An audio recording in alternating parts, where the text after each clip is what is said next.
Welcome to the Jersey Justice Podcast, featuring your hosts, attorneys Gerald Clark and Mark Morris. All right, so Bob, back in the day when you were in business and doing all your philanthropy and, kicking ass and taking names, did you ever get, like, they call it the Sunday scaries, like, oh, it's Sunday, I don't want to go to work Monday. Did you ever get that over the years? Well, wait a second. If you're going to be talking about Sunday and part of my routine schedule, Sundays was the one day a week I didn't go to bed. Okay. I stayed up all night at my office at the house planning out the rest of the week. So I'd be up till right through the night till 4 o'clock and then run upstairs, take a shower, and run to the helicopter, and off I went. All right. Don't give him ideas. All right, so listen, I sometimes I get like, oh, it's Sunday, I got to go to work, and we just had a great Memorial Day weekend, and today's Tuesday, and I was like, I'm psyched to go to work today because I get to interview Bob Brennan. So I'm really psyched for this. I really appreciate you coming on. I know that over the past 10 years or so, you've been contacted by CNN, Fox, and different networks to come on and tell your story, and I'm really humbled and thankful that you've agreed to come on here and tell your story. Well, it was a choice that I made to stay low off the radar and get together with my boys and my 10 grandchildren and friends that I had been isolated from for a long time while I was a guest of the federal government. Yeah. Well, when I grew up, Bob Brennan, and, whether I'm watching, I don't know, cartoons in the morning or primetime TV, your commercial would always come on with the helicopter flying over the Grand Coulee Dam, come grow with us. And just growing up, you were just sort of an icon in the area. You donated to so many causes. Brennan Pavilion at Jersey Shore University Hospital is named after you. By the way, the test to find out if someone's from the Jersey Shore or not is if they really grew up here. You know what the test is? What is that? What was Jersey Shore Hospital named before Jersey Shore? Fitkin Memorial. There you go. There you go. So you passed the test. You definitely grew up the Jersey Shore. Well, that's what it was when the then new CEO at Fitkin Memorial, he came up to my office in New York unannounced one day, John Lloyd, a spectacular person. Yeah. He came up and figured out a way to get in to see me up there. And he said, Bob, I'm John Lloyd, and I just came over to run this new hospital in your neighborhood at Fitkin Memorial. And he said, and I've read stories about you being involved in helping out St. Benedict's Prep up in Newark. Well, we're in the same kind of situation. He need help desperately.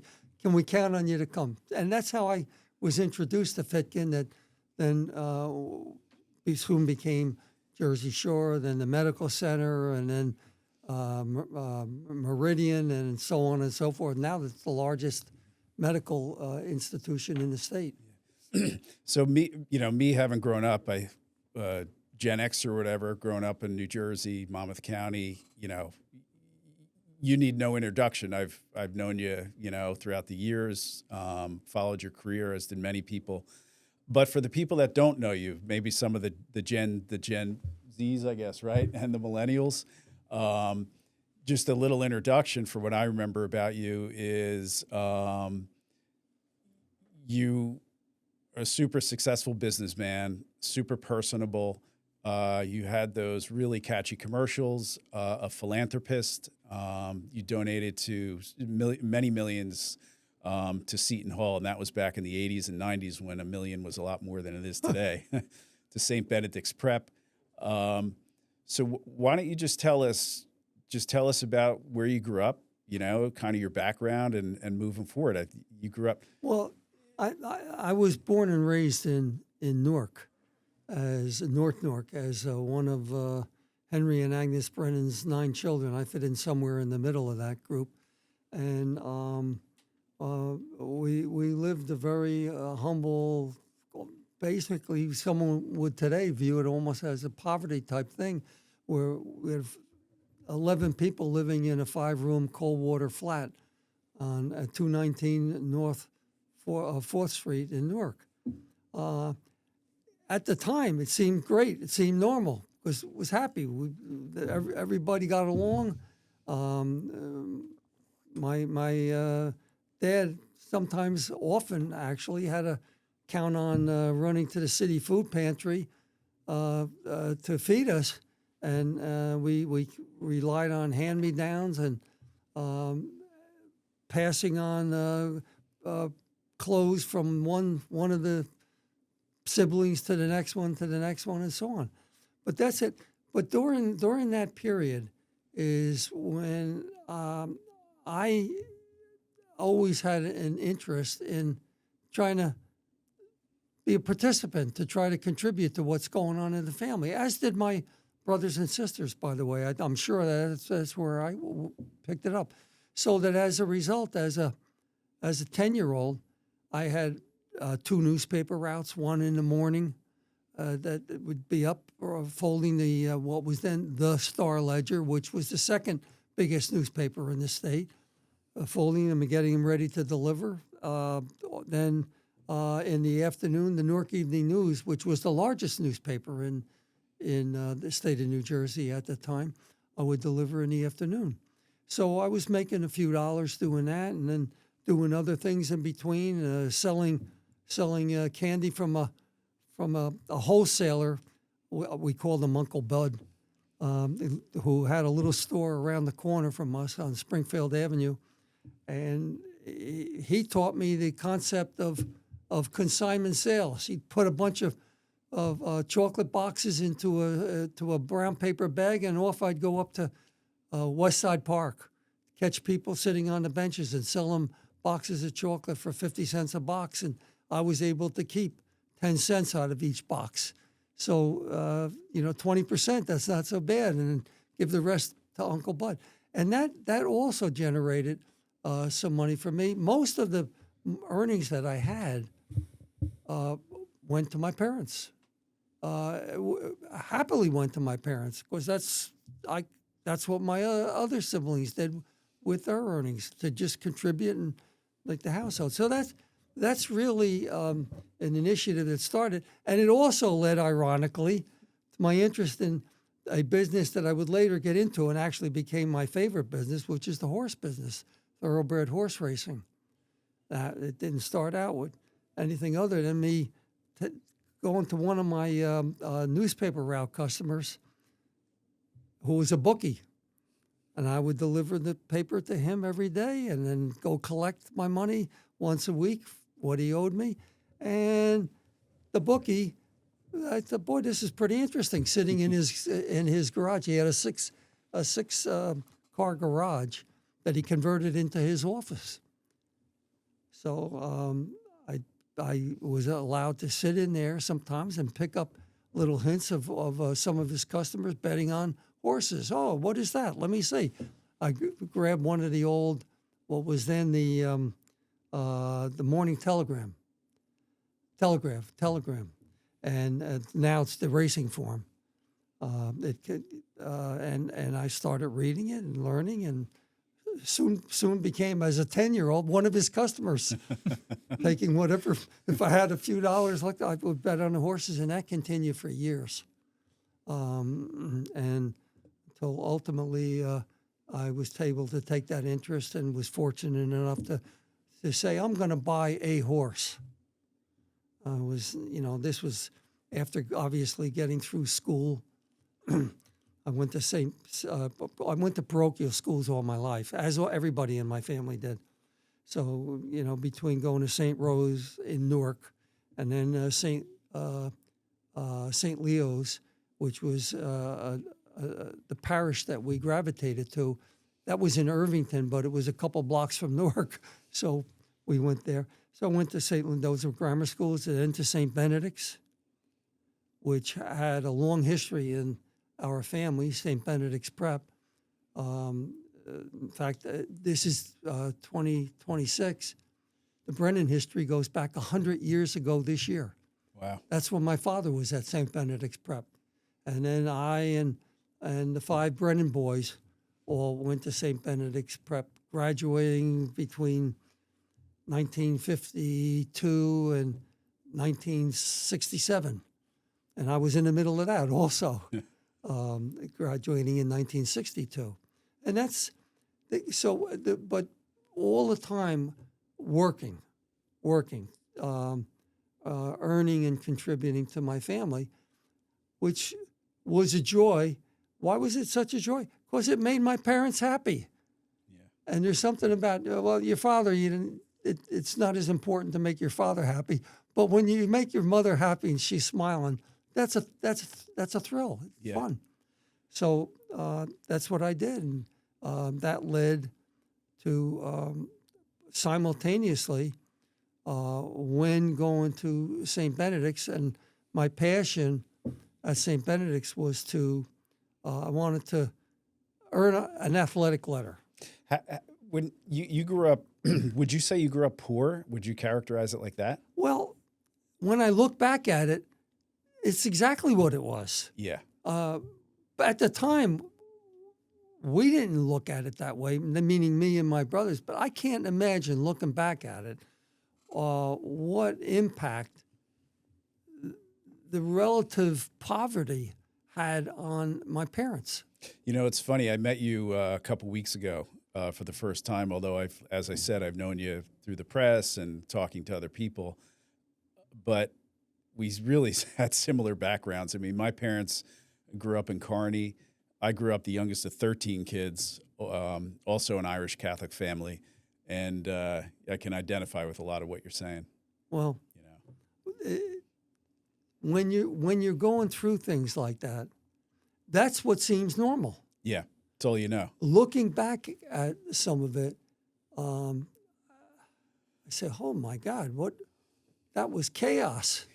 You know, I had, as you know, I ultimately wound up spending 10 years in a federal prison. Yeah. I had more room in my prison cell than I did growing up on 4th Street in Newark, where all of the Brennan boys were stuffed into one tiny little bedroom. Listen, I'm a lawyer, and you did 10 years in prison. And listen, I read your book cover to cover. It's Brennan, The Record Stands. We'll put the show notes in the show notes so anyone can get it. The book is like 300-something pages. 500 and something. 500-something pages. I read the entire thing, including through the epilogue, and it was in very easy read, except for your legal stuff. It was painful for me to read that stuff because Makes your hair fall out, huh? it was infuriating to me. You know, railroaded comes to mind when I think about it, and I really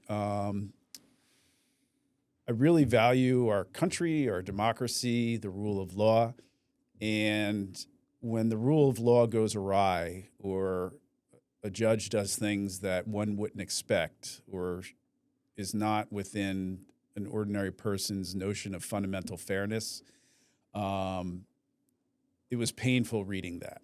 You know, as I said, railroaded comes to mind, doing things that I've never seen a judge do. The things that this Judge Owen in I believe it was the Eastern District of New York did, clearly seemed to have a vendetta, some kind of a crazy vendetta against you and others as well. You were never convicted of a crime. You were never convicted of, no, you've pled guilty to a crime. You were never convicted of any securities fraud, anything like that. It was Which is not the perception of many people who get all their information from the media of the day, which turned my life into almost like a soap opera for a while. The story is ridiculous. You did 10 years, and it wasn't a country club prison by any means. It was terrible.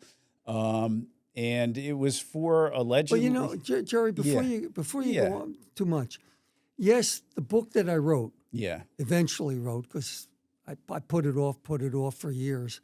My grandkids finally persuaded me, Pop, please write this book. We care. We would like to see some of the stories in print. But it does that in that book. Yes, I did incorporate some of the stories of my battles with government officials and even some with the media, Yeah. and some ways that I responded to it. But I think it's very important to realize that I came into contact with a lot of judges Yes. and a lot of law enforcement people and a lot of media people. And the overwhelming majority of all of those folks were good people. They were Yes. good patriots. They were good citizens who were honorable and doing the right thing. Most of that didn't make the cut for the book because I was writing about specific incidents where I felt that the record had to be clarified. Yeah. And that's titled the book, The Record Stands. So, and by the way, as you know from having read it, it's not a crybaby book. Not at all. And it's not a book just about, my battles with the government. In fact, most of it is about other stuff. But I understand what you say when you say it was tedious and, It wasn't gut-wrenching. tedious to read. It was just upsetting, the unfairness of it all and the targeting of it all, and frankly, which an objective reader might view as jealousy and envy. When I was at Why? Why? Because the two businesses that I was basically breaking into were the two establishment, third, fourth generation type businesses, Wall Street on the one hand and horse racing on the other. I can't think of any two businesses or industries where it was more saturated with people who wanted to be the haves that protected themselves from the have-nots. Yeah. That's the way it was. And you have a lot of information about what happened, but you don't know what necessarily happened behind the scenes, that maybe there was someone of those haves that was in those businesses that said, get this guy. That kind of stuff could have happened. But what are you talking about? Of course I was aware of that. Oh, okay. So Absolutely aware of that. I didn't read that much in the book about that. Well, if you look, for example, my first confrontation in federal court was actually a lawsuit that I filed against the two then primary regulatory agencies for my Wall Street business, First Jersey Securities.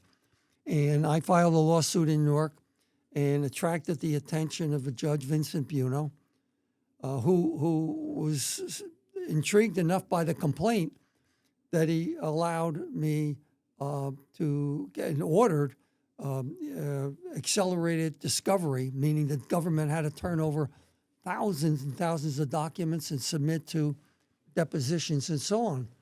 And then Judge Buno held a hearing to figure it out, what's going on here, and learned exactly what the plan was, where the folks in these regulatory agencies were in cahoots with other brokers who were their pals. Yeah. And were even using them to get us some witnesses for all of this. Yeah. So that all came out in the hearing. And of course that ended with me and my company winning the first battle.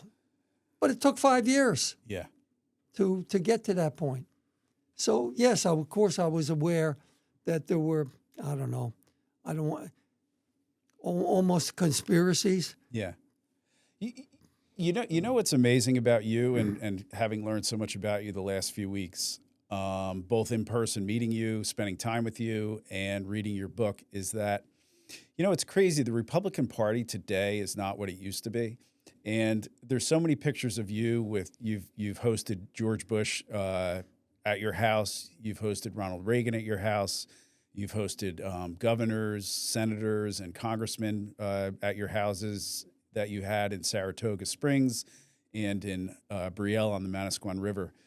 And I feel like those Republicans that you hosted at your house, the Bushes, the Reagans, is the old school Republicans where personal responsibility, not being a crybaby, and just kind of persevering in life. And you've had so many challenges in life, having grown up poor, having had your brother, killed by unscrupulous sheriffs from Middlesex County back in the 60s, because by all means, it seems like the one sheriff was involved in some illegal stuff, worked where your brother worked, and your brother was getting paid in cash like everyone did back at Rico. And he saw him at one point and literally chased him on the New Jersey, on the Garden State Parkway, and shot your brother in your parents' driveway. And then your mother died of a broken heart. You know, you've been through so much. The objective observer to all this would say you got railroaded. And you could have given up a long time ago and thrown in the towel, but you persevered through horrible stuff in jail, watching people murdered in front of you, having to take those diesel runs that you talk about. But you're not bitter. You're happy. You have like a zest for life. You enjoy your 10 grandchildren, and you're not bitter. And that's what really strikes me. You never felt sorry for yourself growing up. You worked through it. You didn't feel sorry for yourself doing what many would believe is an unjustified 10 years in prison. And you have such a great outlook. It's really cool. Well, you know, some of that is true. Some of it is, very flattering to hear you say. But but I believe it. I'm not blowing smoke. I get you, but there's nobody that in life, nobody that I've ever met who is immune from having circumstances go in the wrong direction for them, and oftentimes it's unjust. Sometimes it's just. The circumstances are from your own creation. You have to learn how to deal with it. I had a teacher at St. Benedict's, a great teacher. He was a history teacher. Most of my teachers at St. Benedict's were monks, Benedictine monks, who are spectacular people, self-sacrificing, great. It's a great place. Still doing a great job for kids from the city today. But my freshman year at Benedict's, it was October. It means you start school in September. A month later, I'm sitting in history class, and my teacher, who happened to be the football coach and a baseball coach, is writing on the blackboard. I'm Brennan. I'm in the first row with the B's. Yeah, A-B, yeah. So I'm about 4 feet away from the blackboard where he's writing. While he's writing, all of a sudden, out of nowhere, a golf ball-sized spitball hits the blackboard, splashes onto him, and frankly sprayed onto me also, and a few others in the room. So I what do? You're 13, 14 years old. I giggled. I said, what the heck was that?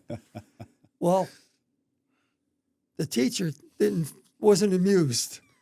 He turned around, and in those days, this was, at least at some schools, and Benedict's was one of them at that time, he was the football coach, history teacher, wasn't going to take any nonsense. He turned around.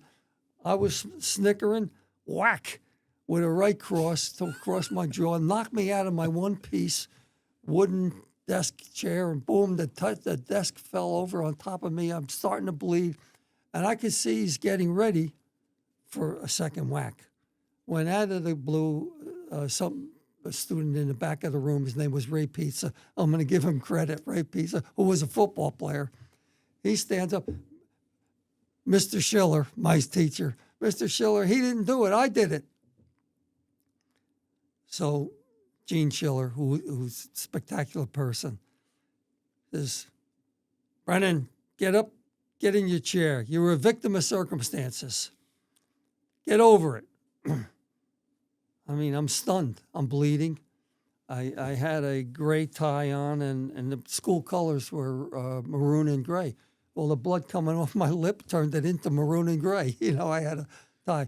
And we continued on. He never apologized, and we just continued on with the class. At the end of the class, everybody scoots out. They couldn't wait to get out. And Schiller, the teacher, he said, come over. So he says, I told you you're a victim of circumstances, and it won't be the last time. You have to get over it and move on. That's part of life. He gave it a bit of a sermon, but none of it included an apology. So, what did I do? My reaction, I remembered it, but I became friends with this particular teacher for the next 4 years, thank goodness. And I never forgot that lesson. And indeed, what happened, not just to me, but to everybody. Some people, the circumstances are a dramatic health problem. Some are their kids are all resorting to drugs. Some they lost all their money. Some their job was blacked out. All kinds of things happen to us in our lives. Yeah. And if you take them and even the unjust ones, if you take them and you allow anger and bitterness to overcome, that's the end of your happy ability to be happy. Yeah. Why? Because the one thing I learned, and this I learned from my own father, is you have to learn to like what you have to do to be happy and not just do what you like. Think about it. That's almost by definition it. If you learn to like it, whatever it is that was unpleasant or unjust, whatever, learn to like it and basically deal with it. That's a formula for, okay, I'm going to be happy. So you could do that. You could do that as I did when I had more money in my bank account than I could possibly spend in 10 lifetimes. And I liked it. Okay. But I also liked finding ways to like what I had to do when I was incarcerated for 10 years.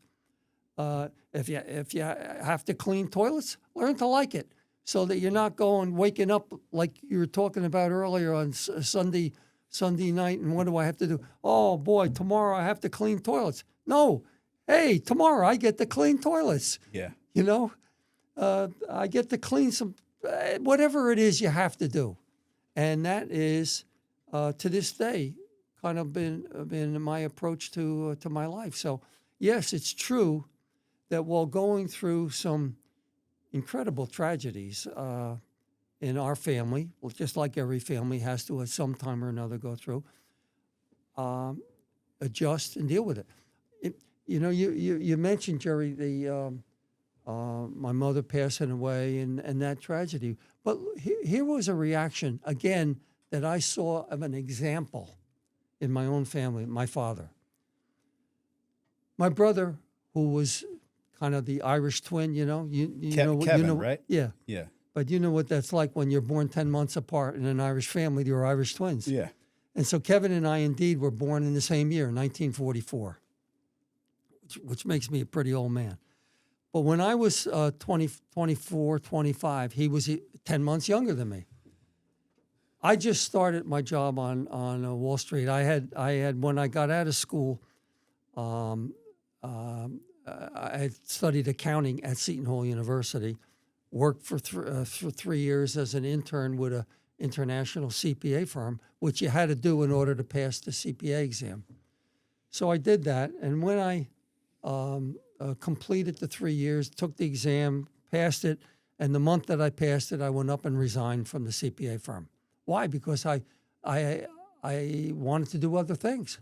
And as a CPA, I was running out auditing companies like General Motors, like Merrill Lynch, like Bendix Corporation, all these companies that I was, and you're the auditor, you want to have an interview with the president of the company, you get it as the auditor. So the auditing, the firm I worked for was today called Touche, big international firm. So anyway, it's Deloitte and Touche now, right? Or huh? Deloitte and Touche? Well, it was Deloitte Touche. Now they just go by Touche. Touche, got it. Yeah. But at any rate, I was exposed to a lot of other things going on other than just being the accountant. So I resigned from the CPA firm. Again, wonderful people. It's one of the other blessings I've had in my life is running into great people. And I went to work for a small broker-dealer in New York. Within a few months, I was managing one of their offices. So I'm now 25 years old. My brother Kevin is working. I'm married and having babies. And Kevin was also married as a 24-year-old and had a little infant. But anyway, I said, Kevin, why don't you come work with me over at the new firm that I just started with? and he was gonna, on a Friday evening, his last day of work at a plant in Metuchen, New Jersey, Revlon plant, which was there. He had resigned and he was going to be leaving. So his coworkers took him out to dinner. And they were out to dinner till 11:30, 12 o'clock, celebrating his leaving and going to get a new job. So that part is all document, no thing. Now it gets a little hazy. Kevin never made it home that night. Why? 3 deputy sheriffs. Remember, this is in the 60s. Yeah. 3 deputy sheriffs who were appointed by the sheriff. It was like the Wild West. Yeah. Sheriffs, deputy sheriffs. So we've had a bank robbery. You're a deputy. You're a deputy. You're a deputy. Get on your horse and let's go get the bad guys. Form a posse. Let's go. Yeah. So anyway, these 3 guys driving in one of their old jalopies and their dungarees and plain clothes between midnight and 1 o'clock in the morning, pursue Kevin from Metuchen down the Garden State Parkway in the wee hours of the morning, shooting at him, shooting bullets out their window at his guns. What's their story? They say, oh, well, we were out together. Turns out they were 3 friends. We were out together, and we noticed him driving erratically. Okay. What empowers you in your plain clothes with no sirens, no indications that you're anything other than three punks? But they pursued him, they say. And bottom line, 12 miles down the parkway, his car had 11 bullet holes in it. He pulled into my parents' driveway at that time in Union, New Jersey, where it was a half a mile from the parkway. The one guy jumps out of the car, reaches in Kevin's window, and shoots him in the face from 18 inches, obviously instantly killing him. So that created a change in the way sheriff's deputies were appointed. Why? It was a grand jury that met over for 18 months. The Middlesex County sheriff and the county of Middlesex County had these 3 renegades who killed somebody in another county where even if they were lawful people, they would have no jurisdiction and so on. So the grand jury came up with a very harsh presentment. But it was toned down from an indictment. Why? Because Middlesex County made arrangements with my brother's then spouse, paid her for agreed to put up a fund for her infant daughter, and her soon to be born baby son. Kevin had no criminal history or anything, right? He wasn't. No. He was driving home.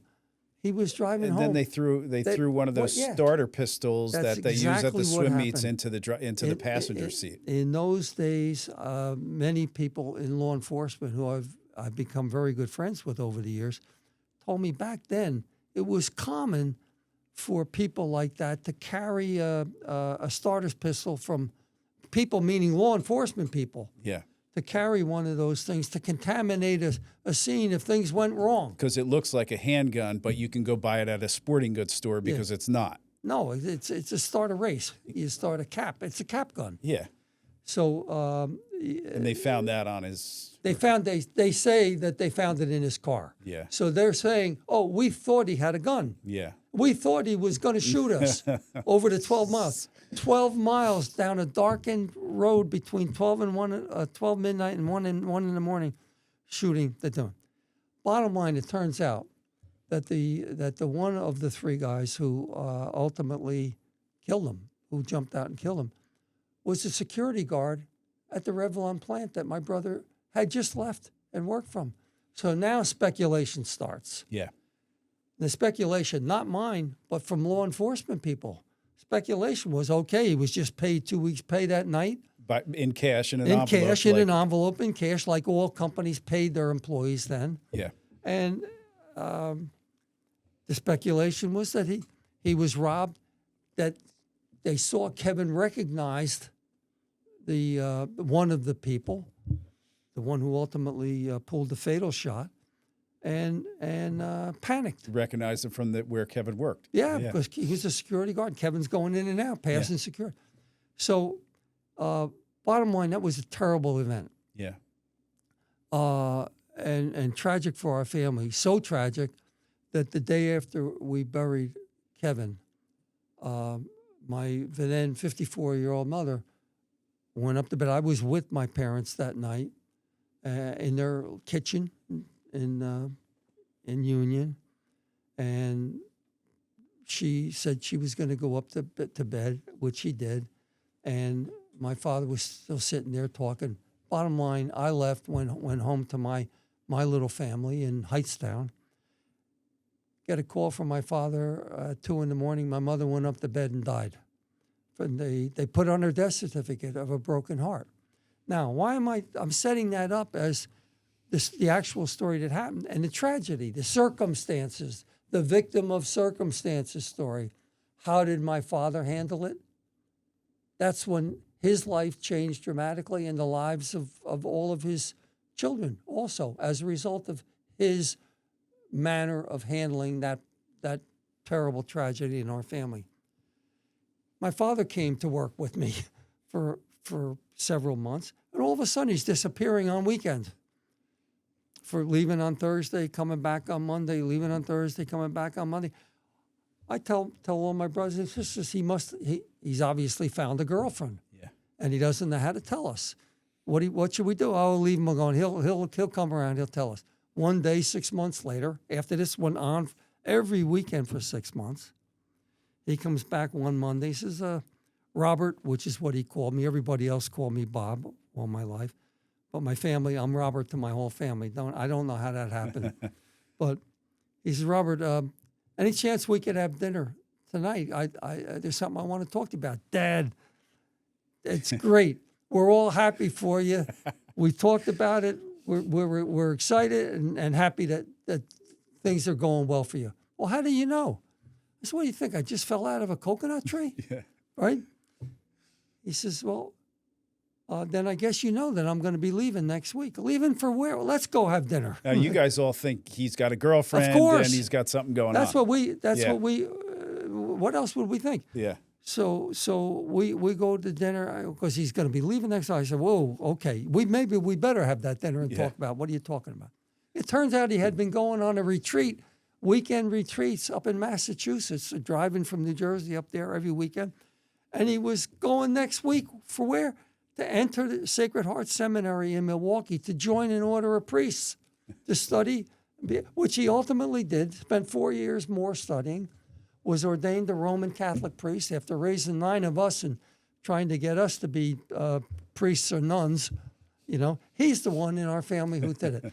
So rather than resort to bitterness and anger, which I was angry and I was bitter at that time. I was so angry because 2 members of my family were wiped off the map, recklessly. Yeah. He became a priest and was the best doggone priest that I ever met,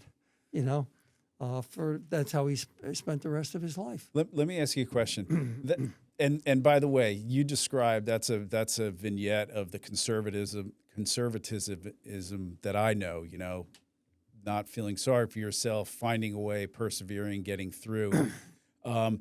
Do you think that story of your perseverance and your dad's perseverance, is that a genetic thing? Does that come from upbringing? I have this theory that immigrants in the country, that you get the best, in many ways, you get the best from the other countries, because when you had the potato famine in Ireland, the Easter Uprising, I was in Dublin and I saw the famine. There's a famine memorial where there's a family and they're tall, skinny people. And it depicts them coming from one part of Ireland to another part. And over the dad, he's carrying his dead 8-year-old child during the potato famine. So I have this theory that immigration, that often you get the people that persevere, that have the wherewithal to get out of a bad situation, to risk everything, come across the Atlantic. So do you think that perseverance that you've described and that your life has shown, and your father, does that come from genetics, or is that upbringing, or does that come from the streets of Newark, or what? How about all of the above? Yeah. You know, because when you live and growing up the way we did, you learn how to adjust to those circumstances. Yeah. And if things are tough, you learn how to deal with them. If you don't, then you don't survive. Because one thing I learned growing up in Newark is when you were in a fight, let's say, which was a part of everybody's life, you had to throw the same ferocity of punches that the attacker was throwing at you in order for you to survive, and you just learn how to do that. Yeah. But I learned a lot of the values and principles that have helped to make me a happy person from my own father. Yeah. Because he was just amazing. The worst stuff can be going on, and he would find the shining light, the brightness out of everything. He had a phrase. I remember when I was from 7 years old on up until the day he died. People would be coming up to him because he seemed to be a magnet for people. You know, Hank, can I talk to you? Yeah, because I'd see him with people. So, my father, how you doing? Not so good. I was able to go to the store and buy a new suit, they would tell my father. And then I spilled a cup of coffee on it.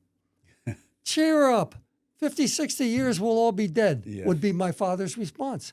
That was his go-to default response to people who wanted to complain about anything. Yeah. Cheer up. 50, 60 years, we'll all be dead. And I saw it in all kinds of, I saw people complaining, I was planning on going on vacation or taking my family out on wanted to a lake today, and the clouds came in. Oh, you know, cheer up. 50, 60 years, we'll all be dead. That went on and on. Then he became sick. He was a priest at the time, but he had to move back from Milwaukee to here to New Jersey, and we were taking care of him. And I went over to see him every day. And near the end of his life, he was suffering all kinds of heart problems, cancer, everything that could happen. He would have. But a few weeks before, he had been in for a short-term stay in the hospital. And when I went over to visit him there in the hospital, all of a sudden the cardiologist comes in, the oncologist comes in, every specialist you could think of is all congregating in the room, telling me and him that, of course, he was getting ready to go home for a little bit again, what was wrong. So my father burst out. He says, "Wait a second. I got all the wrong guys here." He goes, "Everybody that I know dies from shortness of breath. Where's the shortness of breath doctor here?" You know? Yeah. And, of course, they all broke down laughing and left the room. But I forgot that. Now, fast forward, it was maybe a month, and I'm visiting with him. He's under an oxygen tent, which at that time they used to put plastic oxygen tents over if somebody was having a hard time breathing. And I went in, and I was scared. I mean, my heart was pounding. I didn't know what to do. You see your father frail and suffering. So I grabbed his one hand and, "Dad, is there anything I can do to help you?" He takes his other hand and pushes the oxygen tent aside. He goes, "Cheer up. 50, 60 years, we'll all be dead." So I said, "This is unbelievable. He's crazy, you know?" Yeah. So put the back then. And then we chatted a little bit more and said, "Okay, Dad, I'll see you tomorrow." Well, there was none. He died that night. So the last words that he actually said were, "Cheer up. 50, 60 years, we're all going to be dead."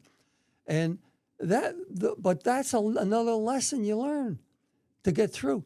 He did that with me so often.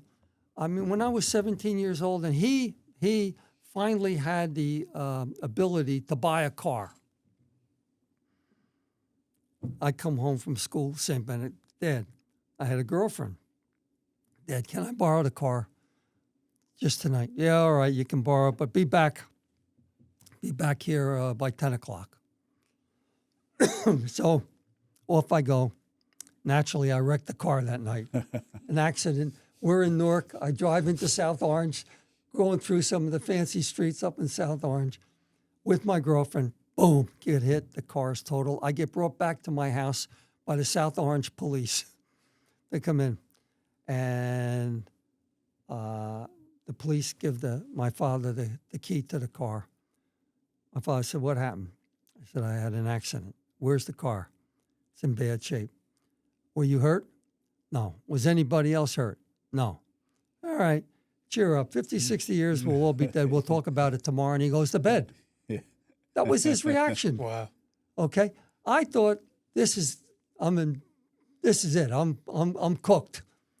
But it wasn't an isolated incident where he was able to demonstrate how to actually be happy and get on with life. He would then just light up his cigar and move on with life. You know, it's funny. I went to Christian Brothers Academy High School, and I got punched once by the Christian Brothers, and I also got roughed up by one of the teachers. That's funny. And you never went home and told your parents because they'd whack you also. Yeah, no. Because then you did something wrong. Just like I got whacked. I didn't tell my parents till the following summer. Yeah. What had happened. Yeah. I hid my shirt that was bloody. Yeah. And because I didn't want to prolong the agony. Do you think our country's a little soft these days? Is it too soft? I don't know. But it's an interesting question. I've spent the last few days watching this new series on Netflix. And they're 3-episode series, but like a lot of these things, they become addictive and you binge on them. Yeah, the binge. So watch. it's a 3-episode series on various presidents of the United States. A week ago, I watched Lincoln. I binged on Lincoln one night. Yeah. And that's like 4.5 hours. So I'm up till 3 in the morning watching this, Abraham Lincoln. The next one that I just finished last night was on Ulysses S. Grant. And those were tough guys. Yeah. What they endured and put up with was amazing. So, frankly, when I look at the wimp who's our leader right now, who I've known for over 50 years, close to 60 years, and I'm stunned that we are where we are as a country. I have bone spurs 5 times. I can't take the call to service. Yeah. And yet be a big bully everywhere else. Well, that wasn't the way, referring to your question, is the country gotten softer? It's definitely changed. Yeah. With Lincoln and Grant and even John Kennedy and George H.W. Bush. Yeah. Well, they were war heroes. Heroic people. Yeah. Who I, as a kid, looked up to because you admired them. Yeah. You looked up to them like you did your own father, you know? Yeah. Today, it's different. So what scares me is, what about the 10 and 12-year-old and 13-year-old kids growing up now and seeing that their president can say, "Oh yeah, I can grab a woman by her genitals and it's okay," because they like it. Yeah. They like it because I'm a star. I mean, just as John Kennedy had an impact on me and what he did, and George H.W. Bush had an impact on me by seeing what they did and what they said. Well, isn't that going to also happen to our 10 and 12-year-olds today? It scares me because it could take a generation to purge the damage that's being done to our country. By the way, most of my life I've been a Republican. Yeah. That's a very different party, though, then to now. It's unbelievable what's happened. But do you think that we can have a president who says, you know, when you're famous, you can grab them by the genitals, you know, and all the other crazy, outlandish stuff that he says and has said. Do you think it has anything to do with, you know, we had that opinion, that Citizens United opinion that allows unlimited money in politics? 100%. Okay. It has to do with it. So all the wealth you know, and when I was at your house, you had this mural on the wall, which is really cool. And I was looking at it, and it dealt with it was like the Pilgrims coming over and the Indians, and you talk about how the haves and have-nots. It was a letter you wrote to the St. Benedict's and the Newark Abbey, thanking them for the support and everything they've done for you over the years. And you make this point in your picture about how the haves always try to keep the have-nots down. You know, it was really. But my point is, with that Citizens United's opinion, all the money is getting concentrated in the top 5% or 1%. Many others feel like they're getting screwed. So they just want to throw it all out. They want to burn it down. And does that in any way account for our current leadership, that he was let's throw it all out, let's tear it up, and we don't care? You know, I don't know. Well, there's no question that Citizens United, that decision, which empowered people disproportionately if you had wealth, if you had accumulated wealth.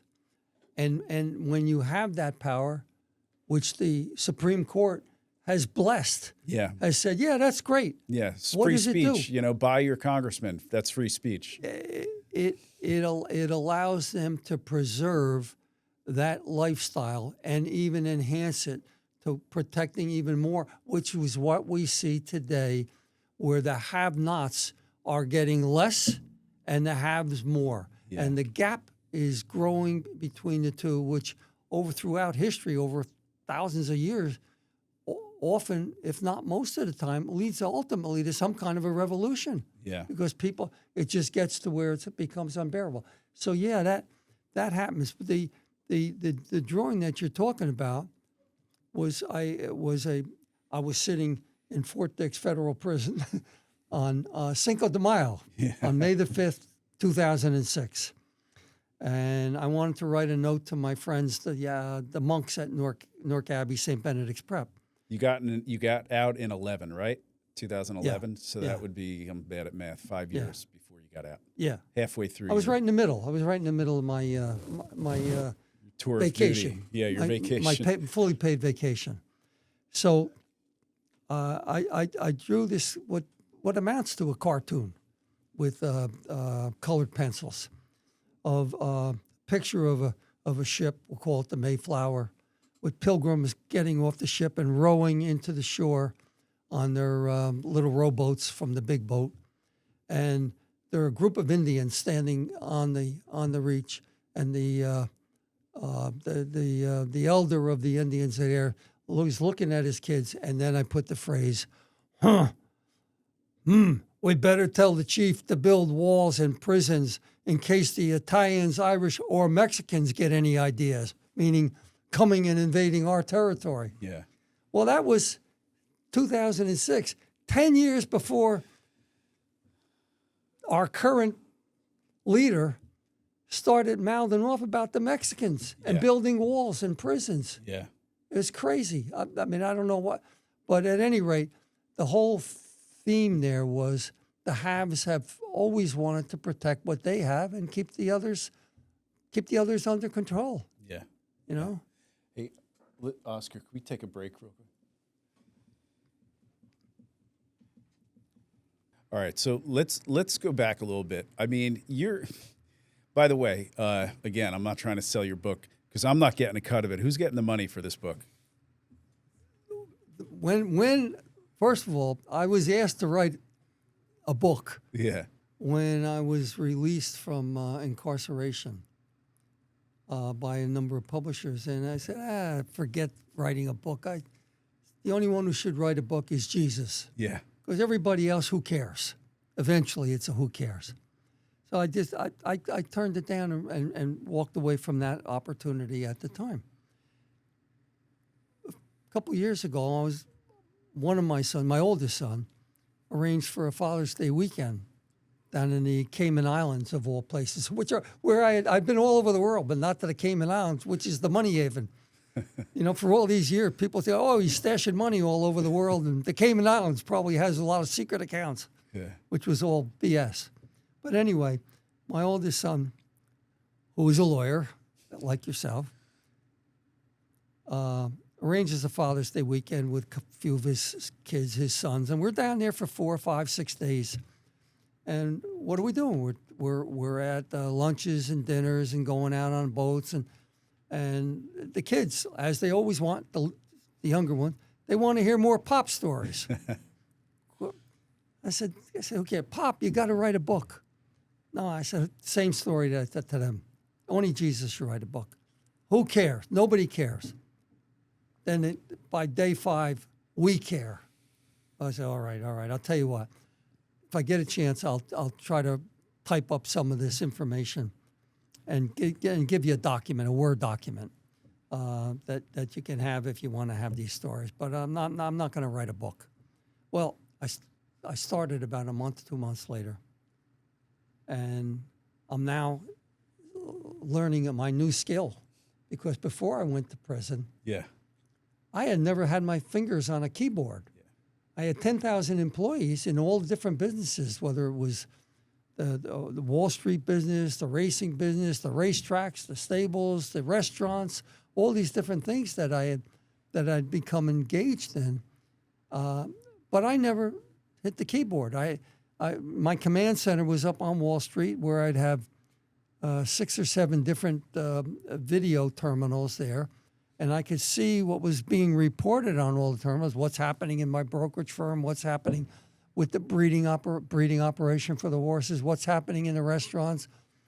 And then I had a phone in front of each one, a direct line to whoever I had there as the commander-in-chief of each operation.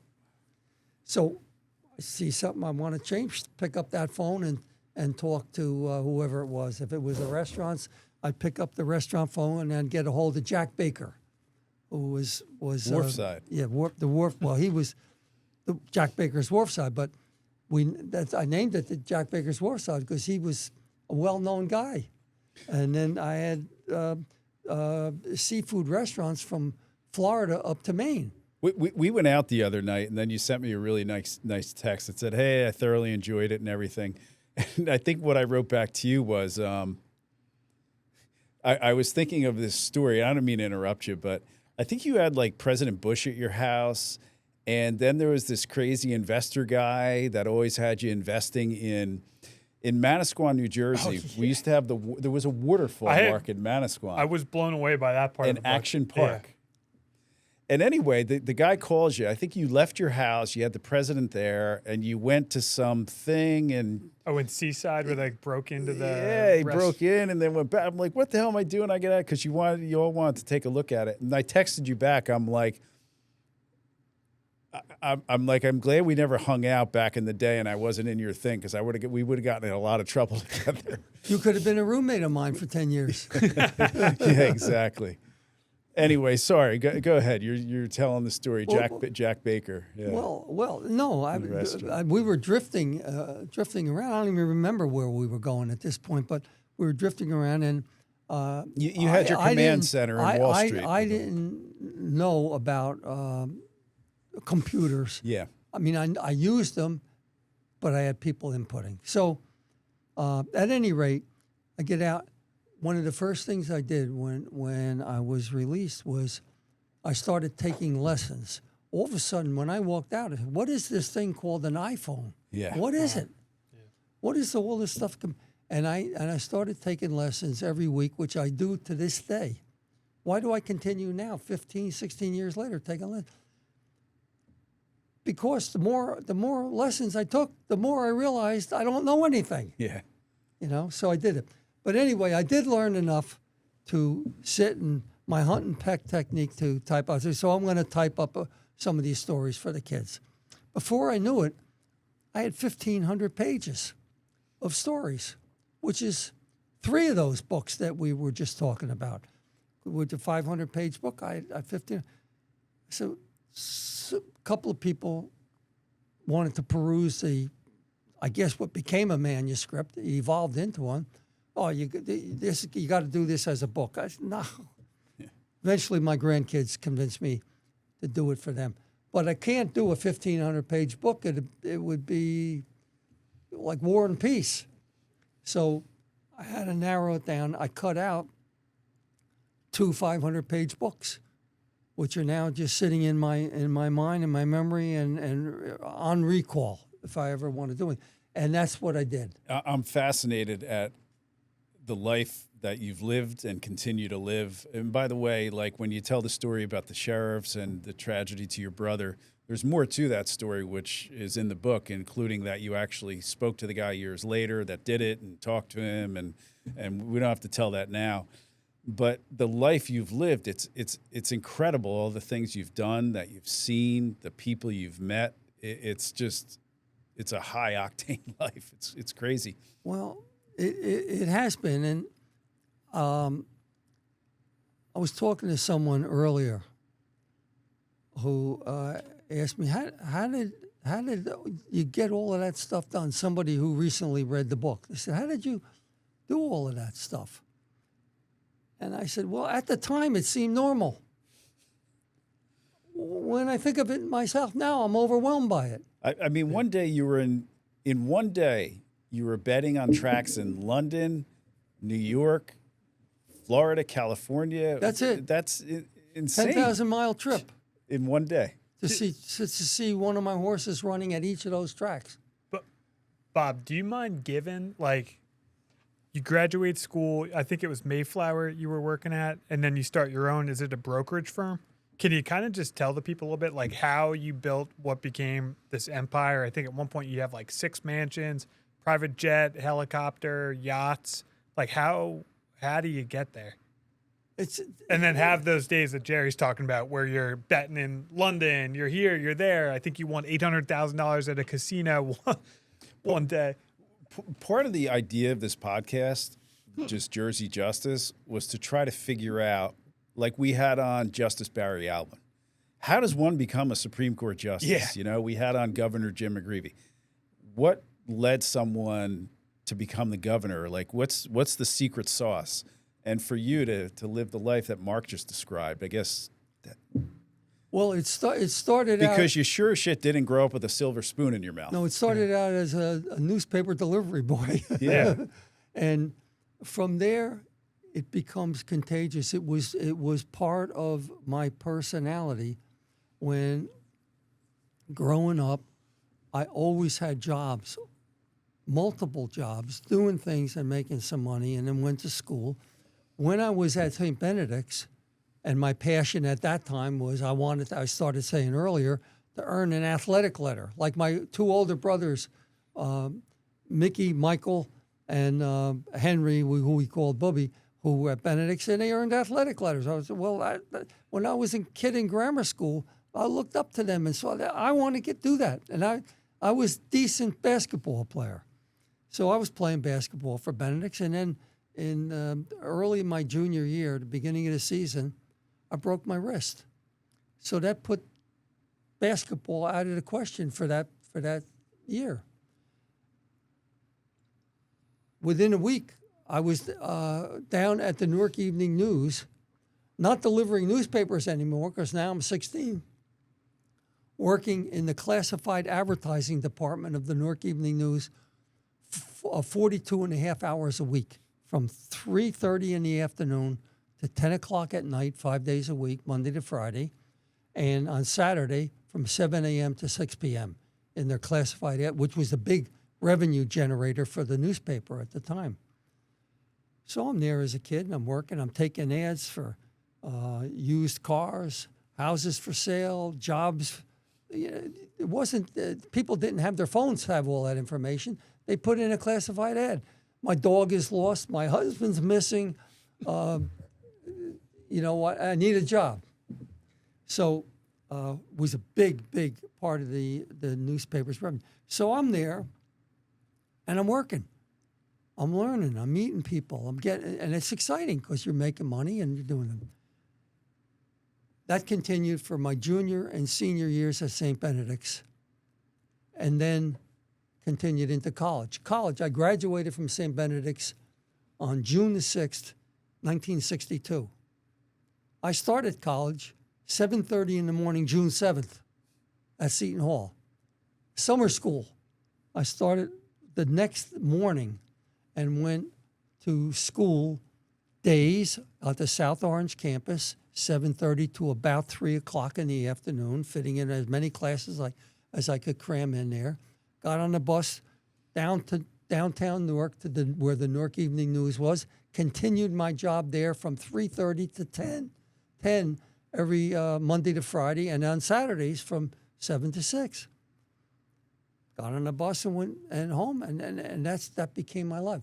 And I did that. And during those two years in college, that's when I finished college, because I was going days, nights, and summers. What are you talking about nights? I thought you were working. I did work, except at 10 o'clock at night, lo and behold, Seton Hall had its night school in downtown Newark across the alleyway from the Newark News, and I was able to get a class, a 2-credit class, from 10 o'clock at night to 11:50. So I went days up on the South Orange campus, nights in Newark after my job, and summers. That was it. Got out in 2 years. Oh, I'm scratching my head. What am I going to do now? That's when I went to work for the CPA firm, was exposed to all of these other businesses by being an auditor for all different types of companies all around the country. And it was stimulating. It was motivating to me to want to do something, which is how it starts. So you ask, how does it start? It's not something you could sit down and script out and plan any more than what most people could do. You're a lawyer now. When you were at CBA, you weren't thinking, oh, one day I'm going to be a lawyer and I'm going to be holding a podcast for Jersey Justice. It was not even on your mind. I sure shit didn't think I'd be interviewing Bob Brennan, who was kind of an icon back in the day when I was at CBA. But things evolve, and you can direct a certain amount of the things in your life. Some of it is probably genetic. Some of it is just what you were exposed to growing up, what you respected. I've always tried to look and associate with people who I respected, and I didn't want to waste my time with somebody who I thought was trash. Because what am I gonna do? I'm gonna learn how to be trash, if you do. Whereas that was the way. So one thing leads to another. Ironically, the 3 years I spent interning for the accounting firm turned out to be so valuable to me in all the different businesses that I eventually got into. I said before, I'm now working for the CPA firm. Now I'm all of a sudden on Wall Street. On Wall Street, I started making some money. By then, I have a wife and 3 kids, too. But I'm in my early 20s. Because everything was accelerated in my life that I thought was normal at the time. By the way, that's another one of the things I would look back on and say, what's the matter with you? That's not normal. Wife and kids at 25, yeah. Yeah, and having been through all of that. So, my favorite thing was I loved the horses, basically from my days betting on with the bookie. And when I had an opportunity to buy, I'm going to buy a single horse in the summer of 1980. I have enough money I can afford a horse. Yeah. Well, that was the summer of 1980. I claimed a horse at Monmouth Park. A single horse named Baghdad Chief. I hired a trainer, a black Cuban trainer who was not the typical type of trainers in those days. You know, the Woody Stevens and all the, Bob Baffert's, the stars. They were dealing with the elitists mostly. So I hired my trainer, Ronaldo Nobis. He turns Baghdad Chief into a horse that wins a few races. So this is fun. I claimed another horse. Not a lot of money, $20,000, $25,000. I mean, it is a lot of money at different times of life. But in the horse world, no. I claimed a second horse. Then I claimed the third horse that summer. Then I said, you know what? These horses are great now, but what am I going to do next year? I better go to Kentucky to the auction down in Lexington, to the Fasig-Tipton and auctions. Went down. What are you going to do? I'm going to buy 3 horses that'll be baby horses, and we'll groom them. I came home with 18 horses. I mean, that's the kind of craziness. So it becomes one thing leads to the other. All of a sudden, not all of a sudden, It doesn't just happen because somebody puts magic dust on you. Yeah. You know, you're working at it, but I enjoyed it. Yeah. I enjoyed working. I enjoyed getting up at 4:30 in the morning. I enjoyed working until midnight. I enjoyed doing everything that I did. It wasn't like I felt like I was working. Yeah. I felt like this is fun. So, and then I'm mixing. Remember, at the same time, I'm now in the brokerage business. I'm working for somebody. Then I start my own firm. Why? Because the fellow I was working for, I said, look, I'm building your firm. I'd like to have an opportunity to have a piece of it, buy into it. No, he became a dear friend. He said, no, I don't really want to sell. I said, well, then I'm gonna start my own firm. God bless you. He said, anything I can do to help you, I'll be happy to do. Then I set up First Jersey. Started with 5 employees. 5 years later, had 500 employees and 16 offices. Another few years, I had 36 offices and over 2,000 brokers from California to Miami to Chicago and New York. So that was going. Simultaneously, I'm building the horse business. Why? A lot of this stuff becomes related because I'm on Wall Street. I have relationships and contact. I saw an opportunity to purchase a farm in Colts Neck, New Jersey. Turned it into a horse farm. Now, then I ultimately converted part of it to a golf course, the Due Process Stable Golf Course, a spectacular place. Did you name it Due Process? Yeah. And is that because of all the bullshit you had to deal with the SEC and everything, and talking about the due process clause of the Constitution? I named that horse in combination with one of your previous guests here, Ron Riccio, Okay. my best friend, who's a horse fan. Yeah. But he was my lawyer at the time, and we're driving up to one of these silly hearings with fighting with the SEC. And I said, Ron, I'm starting a new stable. I got to come up with a name. That's what in the car became Due Process Stable. I mean, you had no prior criminal background, right? I mean, No. As a kid and all that stuff, nothing, No. right? I didn't even know anybody who was involved. Yeah. It seemed like from the jump too. The second you started your business, the SEC, you've got all this stuff going on. Yeah, but you ask set up a leading question. Yeah.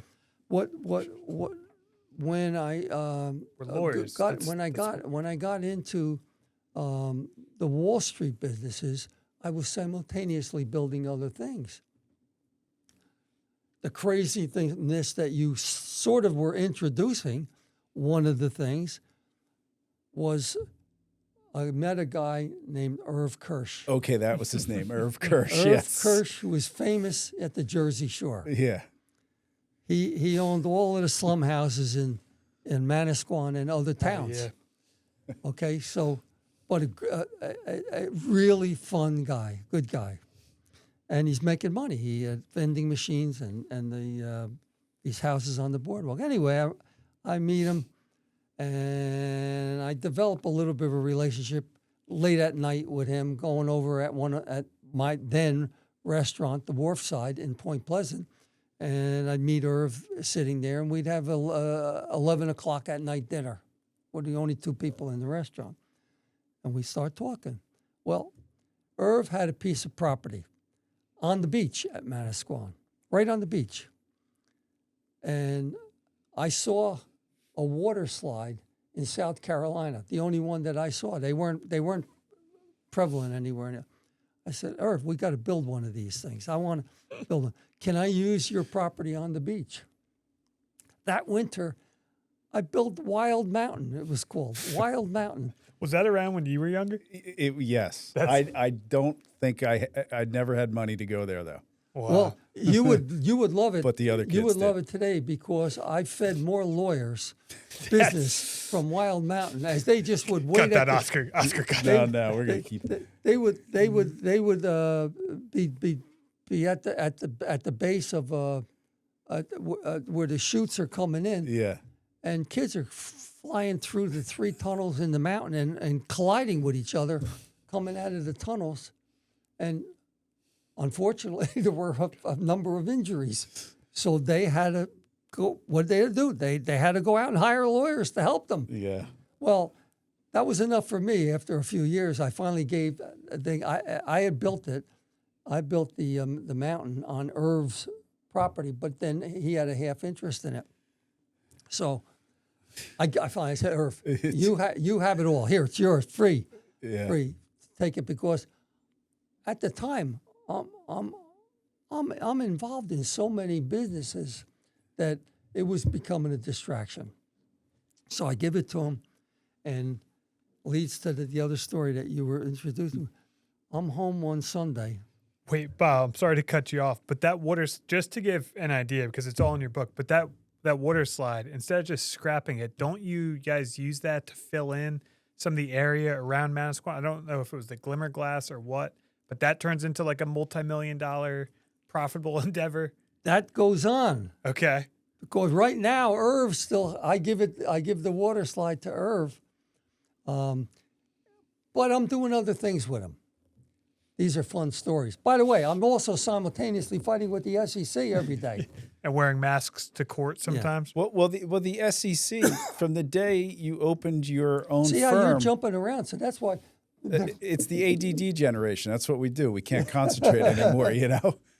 But shit, the day you opened your firm with the SEC was on your ass. And then, look, let's get back to Irv, because those Irv stories are funny. But you came to learn later that the SEC every year referred you to the criminal division of the IRS.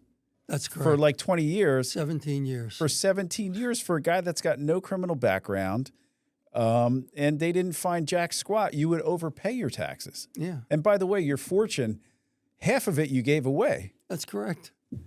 Anyway. That was pretty much the standard. And you know what? I'm going to go back to my father. My father had nothing and gave whatever he could away to people. Back, and I saw this as a kid. We'd go to mass on Sunday morning, and then my father said, "Come on, we want to go visit some nursing homes." Yeah. Public state nursing homes.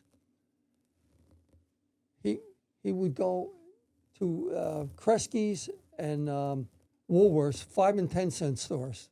Now I guess they're dollar stores now, right?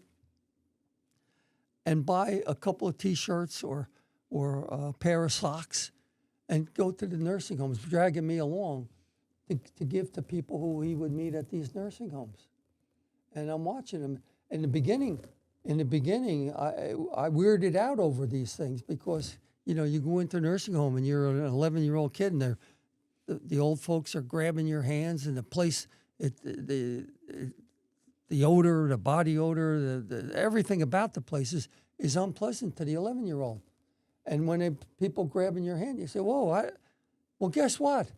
It wasn't too long before I enjoyed meeting and looking forward to seeing Russell and Sonia and the different people who I got to know at the nursing homes, who really valued, probably because there's a kid, they're driving memories back to maybe their life when they were growing up or had their own families. So that's what my father did. And I took on that legacy with my own kids, taking them to nursing homes in the area. In fact, there was one funny story here. Oh, that's where the people in the nursing home, the leaders, said, "Don't do that anymore." I remember that. Yeah. That's a good one. I'm jumping around on you. It's all right. That's what we're doing. So I'm coming out of my office on Wall Street. Yeah. One Friday. I remember the year. It was 1975. And there's a vendor outside the Wall Street office. It was on Broadway. We talking, it was Slacks now? Or Stacks? Huh? Are we at the Stacks story? No. All right, that's, sorry. Keep going. Sticks. There's a vendor, and the vendor is selling transistor radios. Yeah, that's it. For that's $5. Yeah. $5 for radios. So I look. I said, I can't believe these radios, $5. So I buy a couple hundred radios from them. Right, put them in shopping bag, and off I go. That Sunday, that was on a Friday. That Sunday, my kids would go to mass, and then we go down to the nursing home, which was an 8 or 9 story nursing home in Ocean County, to visit, where we had been going and visiting people. I bring the 2 shopping bags of radios. Now these radios were so cheap. If you're lucky, you can get 2 stations, but usually only the closest station signal would come through. We start up on the top floor, the 8th or 9th floor, and start giving out radios to the people.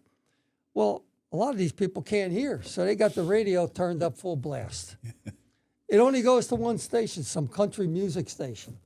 All of a sudden, by the time we're on the 5th floor, the 4th floor, the 3rd floor, doing the same dolan, throughout the building, you hear this country music because everybody's got it cranked up. Get to the bottom floor, and the manager of the nursing home gives us hell. He said, "Don't you dare come back in here with anything again." And he pokes his nose into my kids' faces. "And you tell your father he's not allowed to come here and bring things. He has to clear it with me." So my oldest son, of course, laughed. The other 2 were trembling, when we leave. But how did that story start? It started because when my father was taking me as a kid. Yeah.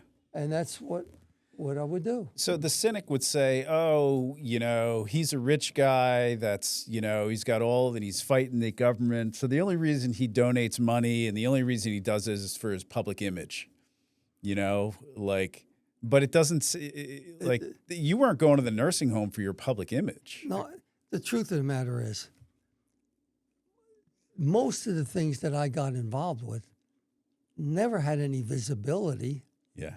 The only reason some of it did is because those particular beneficiaries wanted to use me as a prop to encourage other people to help them.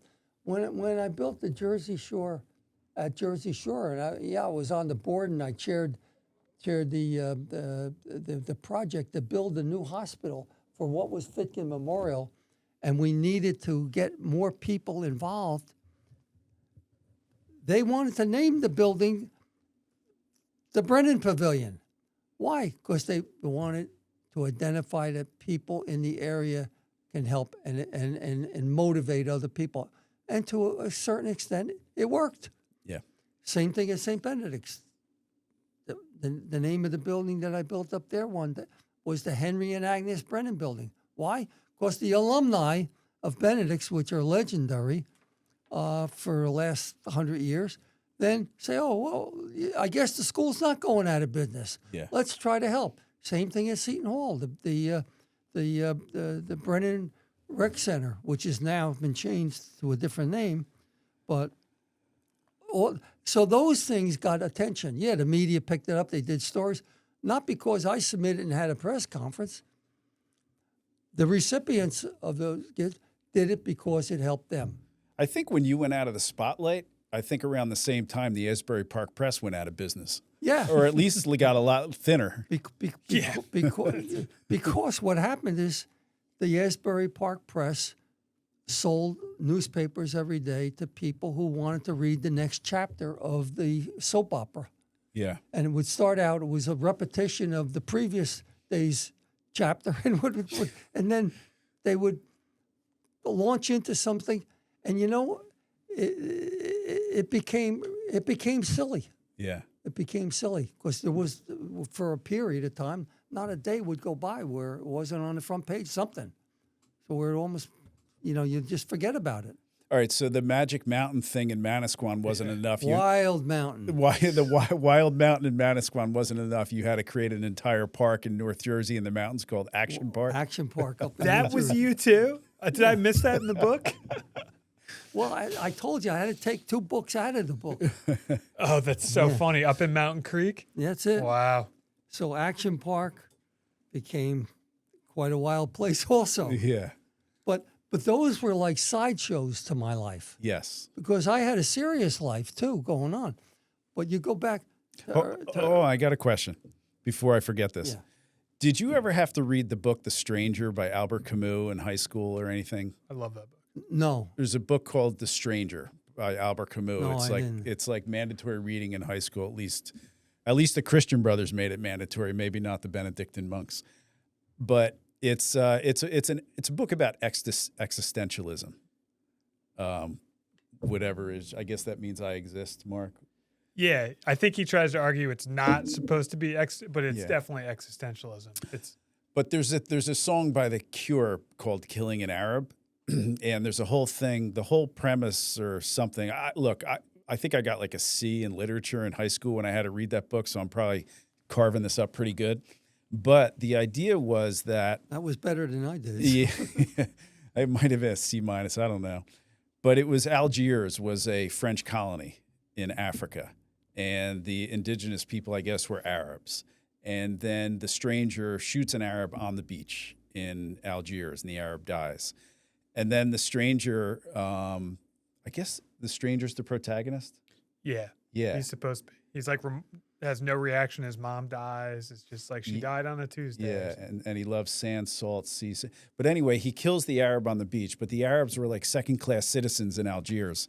And all he had to do to get out... They were the have-nots. The have-nots, yes. And all the French person who killed the Arab on the beach had to do was just go to the administrator, go to the French administrator, the magistrate who was the prosecutor, and apologize and say, hey, I'm sorry, and just submit to the power, and then he would have been spared. But the idea is like existentialism. All I know is I exist and nothing really matters. So he never did. And he wouldn't apologize to the guy. He wouldn't admit anything. And he then gets put to death, right, Mark, at the end, the death penalty? I don't recall exact. I think that is what happens. But the thing I remember most about that is he doesn't even take accountability for actually shooting the gun and killing the guy. He's like, the trigger squeezed in my hand. Okay. Instead of like I squeezed the trigger. Yeah. It's like exactly what you're saying, just not taking accountability. I guess what I'm getting at here is because you were always a fighter and you sat in those SEC earrings for a year and you put the mask on and pretend like these crazy stories. And then like if a judge would rule against you or something, or the SEC guy, you would then name your horse after the judge. Like, didn't you name a horse after Nick Politan, a federal judge? I did. You did. There's a court order for you not to do that or something, right? Or it was said in... So, wait, Bob, here's what I'm getting at. Because do you think at some point along the way, if you just submitted and said, I respect the court, I respect the SEC, yes, sir, do you think your fighting attitude put a target on your back in a way? Because listen, I've seen this in my career where you got to, in many ways, stay humble. You have to fly under the radar. You have to submit to the authority. You have to say yes. Do you think maybe things might have been different? Do you think that had anything to do with it? Of where course. they're like, this motherfucker, this guy, we're going to get him. You know what I'm saying? Of course, that's how it all started. Even that's how it all started. But I wasn't just a fighter. I was I'll use a softer term, a nose tweaker. And so I'm often asked if you didn't, use the opportunity of an interview on CNN to go after the people at the SEC. Do you think that things could have been better? Yeah, it's possible. But you are who you are. I'm who I am at the time. And it's impossible to go back and say, oh, no, I would do it different. Oh, yeah, you would do it different now, but you're different now. Like there's a scene in the old Planet of the Apes. You know the Planet of the Apes movie where what's the guy? He's on the sand and he's, God damn it, they blew it up. Charlton Heston. Yeah. Charlton Heston. Did you ever watch Planet of the Apes back in the day? I didn't have time for that stuff. Well, exactly. See, I did. That's why I never got a private jet. But there's one point where so society's flipped over and now human is being run by orangutans and chimpanzees. The society is, and then the humans are the chimpanzees that are subservient. And Cornelius, one of the chimpanzees, is trying to protect the human who's being interrogated. And he says, be calm, be clever, be quiet, just shut up and you'll get through this, It's probably good advice. Yeah. I can't change things in my life that exploded, but I'd be the greatest consultant for people today who are similarly situated to the way I was. Not that they would listen because they are who they are today. Yeah. But But Like, do you think you got too much success too early? Like, I remember when I was in my 20s, as a lawyer in my 20s and 30s, I'd be like, let's get him. We're gonna definitely. Can you believe what he's like? You're just young whippersnapper, and it's not until I got some experience and age that I learned to be a little more smooth and a little more navigate the treacherous waters out there. But here you are, 25.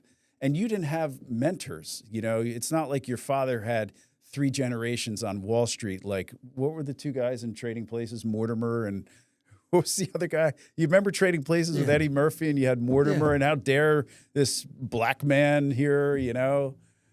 well, I don't know where I'm going with all this. The two businesses that generated a lot of publicity and interest that I was in, unlike, let's say, some of the local businesses that didn't. The Atlantic Club here that I started and built. I lifted weights there this morning. That to me was one of the craziest things that just gets briefly mentioned in your book. The Atlantic Club. We're both Eastern Monmouth County guys. Well, I mean, the Atlantic Club. Yeah. We're sitting with the guy who started the Atlantic Club. And restaurants. Yeah. I mean, those are just 2.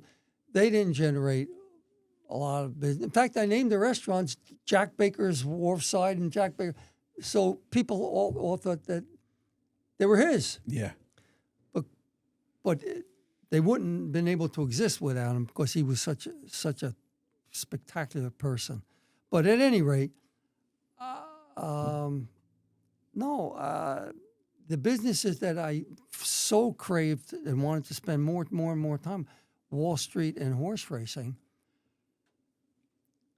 they were dominated by 3rd and 4th generation money. So when I come in and all of a sudden I have, not all of a sudden, that's a silly statement to make because it doesn't happen with magic, but where I had 1,000 racehorses racing all over the world, 3 racetracks, Garden State Park when we bought the property there and built a brand new track when horse racing was on a severe decline in New Jersey. Freehold Raceway, which is a local track here. Those things generated more publicity and interest than some of the others. Wall Street definitely did because the government became, the SEC really, became a feeder agency to the media. Their deals get made. And somebody sitting in government basically barters. They barter leaked stories that are half-truths to a guy in the newspaper who then gives in exchange recognition to that agency. Oh, from a source inside whatever to whatever. And they and then they basically work in tandem many times. Mike Wallace, the piece that 60 Minutes that you saw in 60 Minutes when he did a piece on me. By the way, he's a charming guy. Mike Wallace. I would see him on television every Sunday because I enjoyed the show. It was entertaining, right? Well, they said Ted Bundy in Florida was also a very charming too. Yeah, well, what I've learned in the growing up is be careful of some of the charming ones. But anyway, go ahead. But anyway, Mike Wallace really was a charm. But how did he come upon a story? Oh, I think I'll do a piece on this kid from Newark.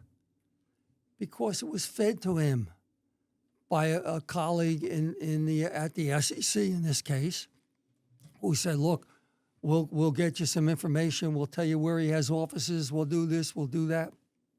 And they went, and then he gets a producer who goes and creates fiction, literally. Which is there's a chapter in the book that I wrote about it, but it's not just me saying it. I put the documentation of how it became fiction. Yeah. But it was entertaining. So much so that when I called Wallace the day after it appeared, he said, "What do you think of the show?" I said, "Well, it was entertaining." He said, "That's what I told you. It would be good." I said, "But it wasn't true." I said it wasn't news. It wasn't true, and it wasn't news. Well, you have the wrong idea. This isn't a news show. That's why we're the #1 show on television for 25 years. Yeah. I said, okay, Yeah. what are you going to do? But that's how. So a lot of that goes back. Sometimes the circumstances go the wrong way. Yeah. But it becomes part of who you are, what your life is. But with Mike Wallace, the interesting thing there was, I did meet with him at the request of a friend of mine, and I flew over from Saratoga to meet him on Martha's Vineyard, and at my friend's house on Martha's Vineyard, where Wallace was his neighbor up there. So I'm meeting up him to me. Bob, you have to come on this show. It'd be really great. I said, well, I'll tell you what I'll do, Mike. I'll come on the show live so that you can have people behind screens. You could disguise their voices. You could do all of that. But I want to be there live to respond to anything.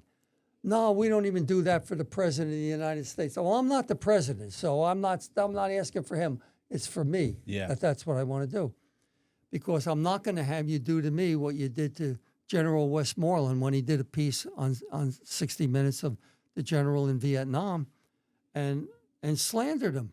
Yeah. By editing tricks, actually by splicing in questions after the answers were given, going back to the studio and splicing in a different question. Yeah.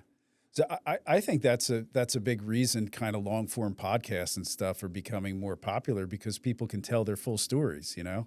Like you take Robert Kennedy and, you know, they'll cut things and they'll say, oh, he's anti-vax and anti-this. And I kind of was like looking, you know, the one eye at Kennedy, what's wrong with him, you know? And then I heard him in a 2-hour long podcast and I'm like, he's not anti-vax, you know? So I think that's maybe a big reason media is changing too. Maybe if that culture existed at the time that I was really active. Yeah. Now, do you think I really care now? No, I really don't care about forming opinions or whatever. Yeah, exactly. I just learned to absorb the punches like a pillow. Yeah. You know, another trick that I learned from my own father, be a pillow. You know what happens when you're angry and you walk into your bedroom and you're steaming about something that just happened? If you punch a pillow and then leave the room, the pillow fluffs back up. It's okay. Yeah. Be a pillow. Don't punch the glass window. Yeah. Because that is shattered. The damage is done and you can't recoup. So that's the way that I led a lot of my life, and it was effective for me. It allowed me, it contributed to me being able to be happy through my life. So how do you come to be friends with George Bush, Reagan? Was it Jim Carter? You know, at one point you were supposed to run for governor of New Jersey. How does all that happen? Oh shit! And then you met the Pope. You met the Pope, and you had your weak knees, and you thought you had your 4 minutes, and it turned out to be 15, and then turned out to be what? Turned out to go on and on. Oh yeah, and then you open the curtain you weren't supposed to open, and all hell breaks loose. So how does all this happen? All those things require explanation. Well, you told me, you said you're going to quiz me on the book, so I made sure I read it. So you're just throwing out a bunch of one-liners. I don't know to impress whoever you're going to show this podcast to. I'm trying to impress you. There's only 5 people watch the podcast, so don't worry about that. But no, all those things are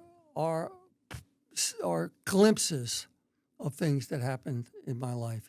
How did I meet George Herbert Walker Bush? Yeah. I was involved trying to help a local politician with a dear friend who became like the guru and the head of the Republican Party in New Jersey, the great, infamous, one-of-a-kind Larry Bathgate. Yeah. He's an awesome person. Yes. But he was the go-to guy for Republican politics back in that period. He still is, I think. He's respected and got it. But at any rate, we were trying to help a local person run for Congress.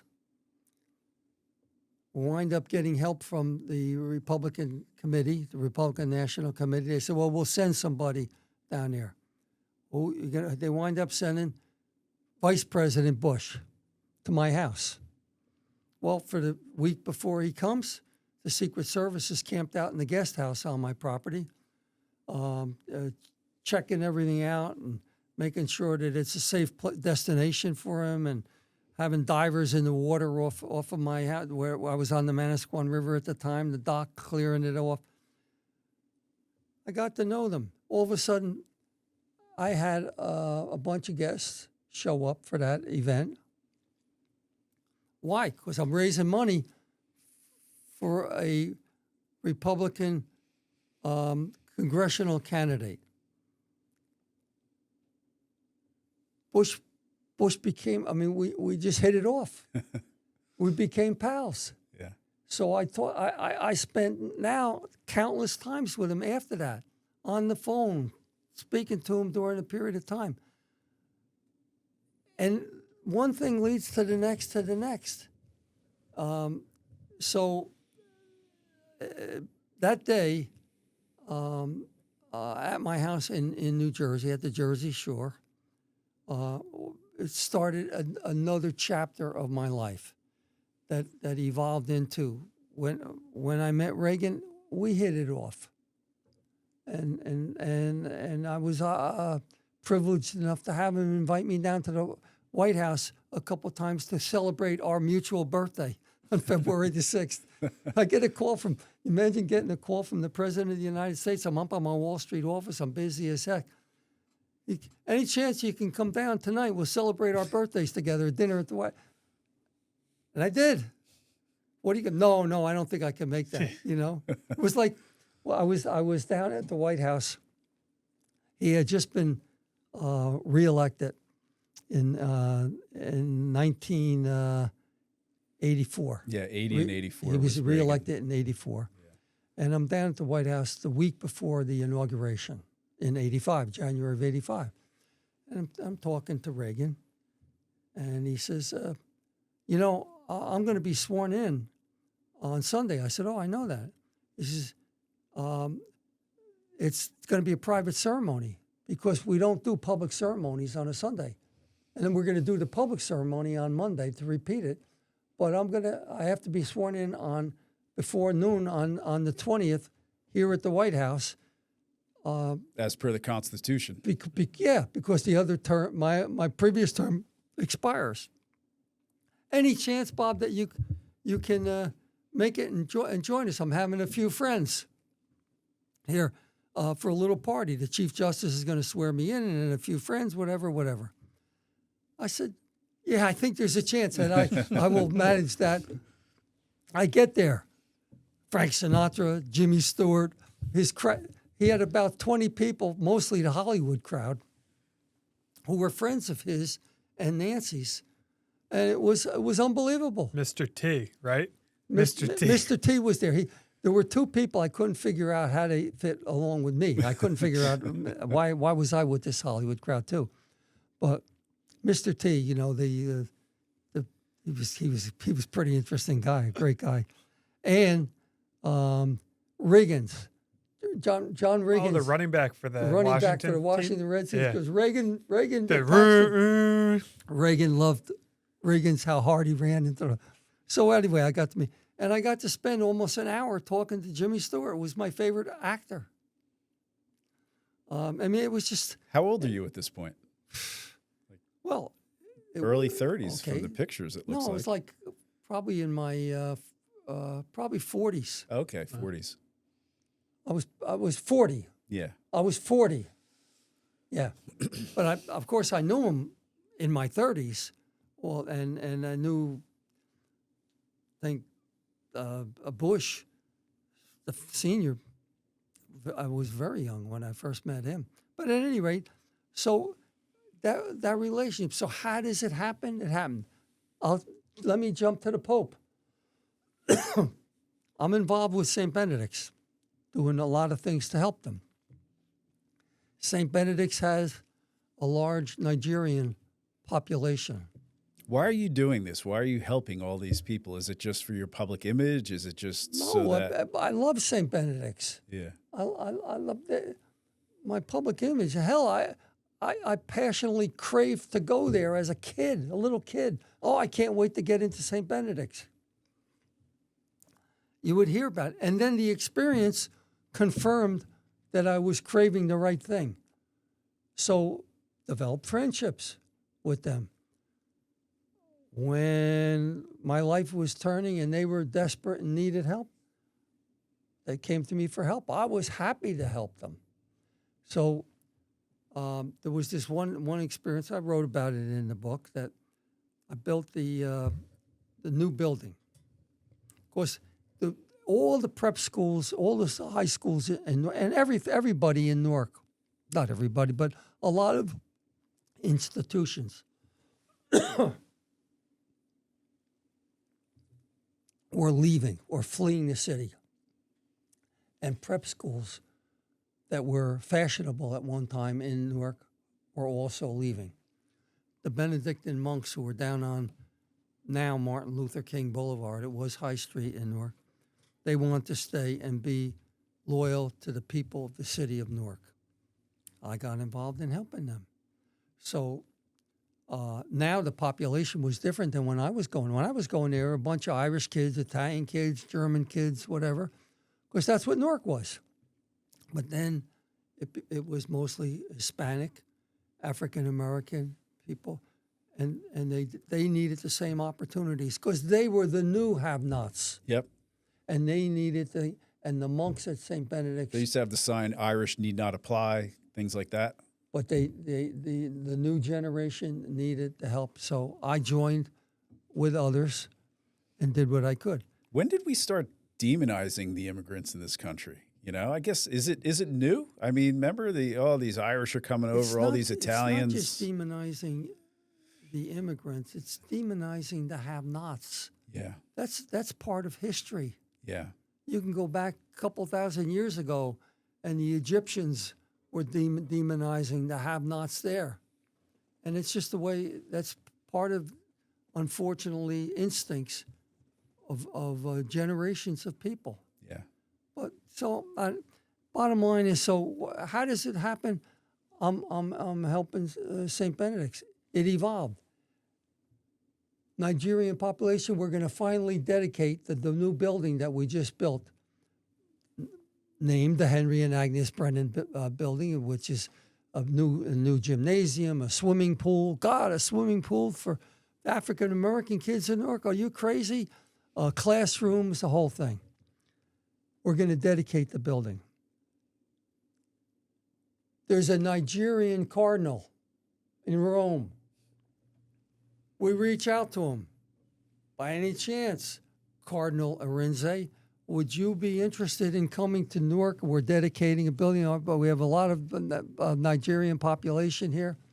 He was appointed a cardinal by Pope John Paul II. So he comes. I send my plane, pick him up with the helicopter at Kennedy Airport, fly him to the Newark campus. I meet him and I spend a week with him. He became a guest at Newark Abbey, and I became friends with him. It was a wonderful experience.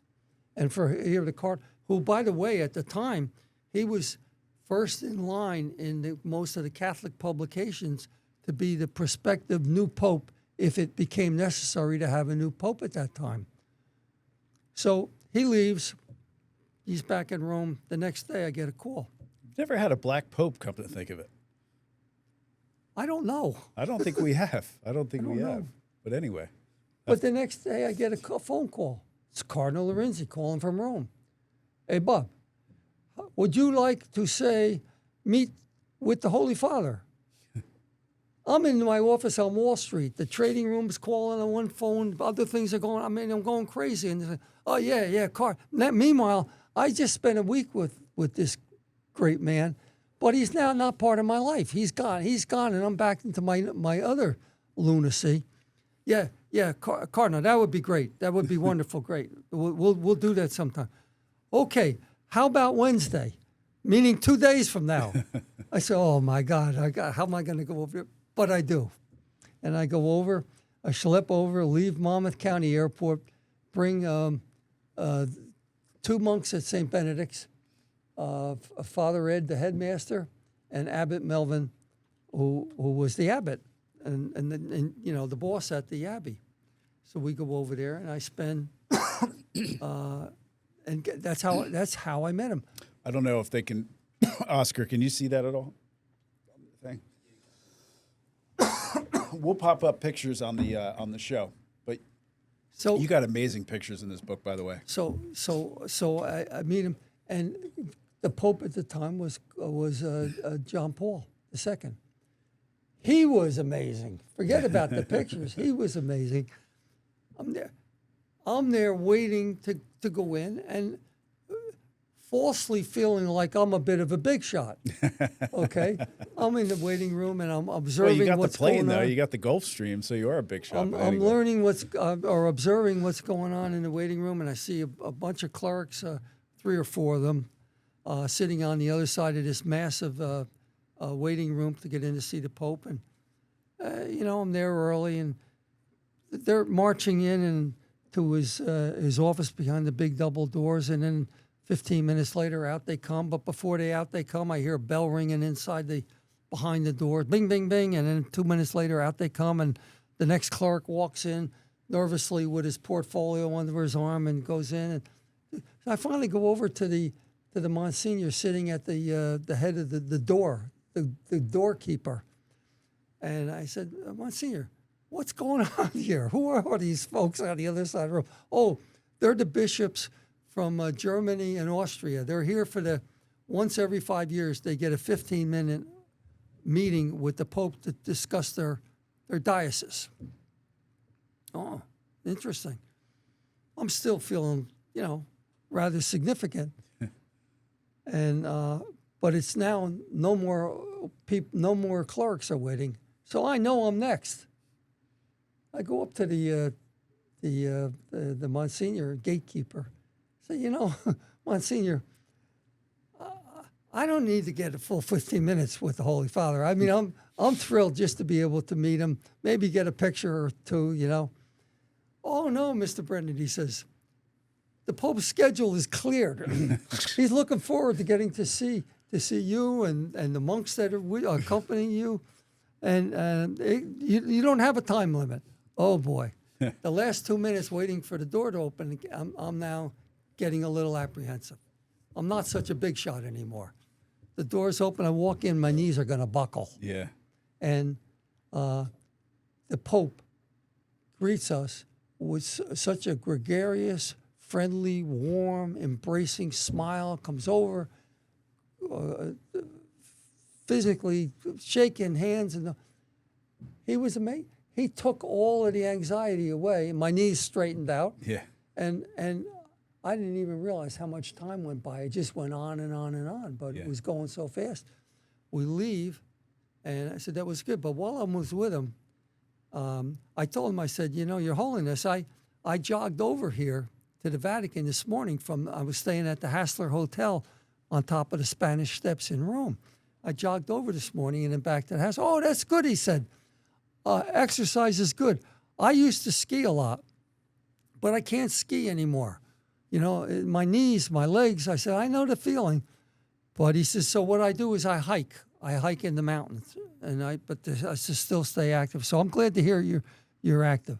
So I come back, by the way, I sent him two sweatshirts with hoods, one with St. Benedict's on it, the other with Seton Hall University, where I was chairman of both of those institutions back in the States.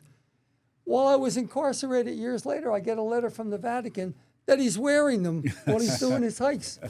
But anyway, so how do you meet? The question started, how does all this happen? Yeah. If you allow yourself to be open to all these things, you stumble into things and then you expand it to this, to that. Not for any nefarious reason. It's just it was the right thing to do. And so that happened to me in a lot of different things, a lot of different ventures that I was involved in. And then my grandchildren, who liked hearing stories, which could go on and on. I mean, it went on for years, wanted me to write about them. I said, okay, I'll write about them. I'm not going to write a book. Well, guess what? It turned into a book, and there's 2 more books that can flow if I want to let them out. But anyway, I'm a very blessed guy. Was there a typical day in the life at that time in your life? Because you seem like it was, I hate to say it, but like work hard, play hard. You're taking helicopters to Atlantic City, making $800,000, home in time to go eat at Squan Tavern. You know, I'll just give you an example real quick because I see your $25,000, $100,000 bets on NFL football games. Like, are you carving out the time to sit down and watch a football game on top of all the other obligations you have going on? Sometimes. Okay.